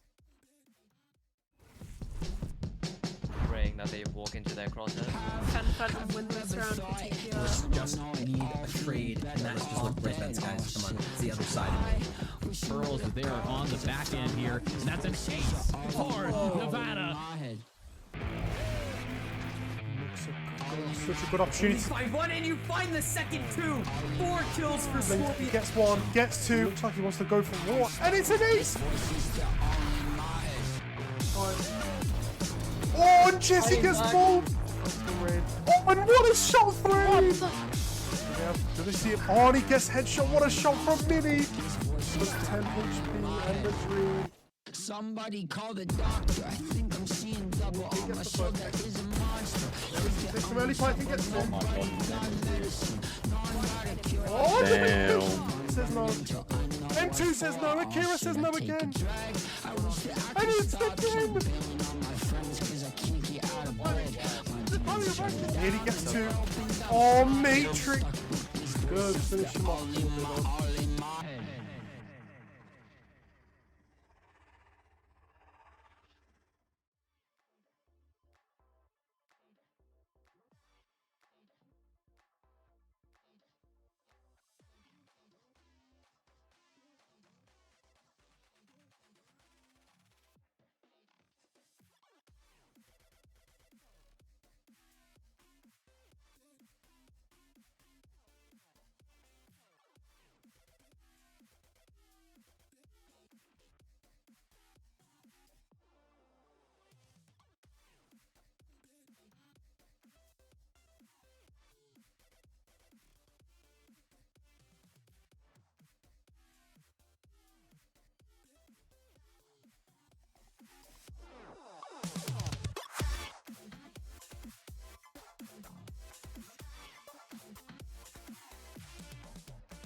Praying that they walk into their crosshairs.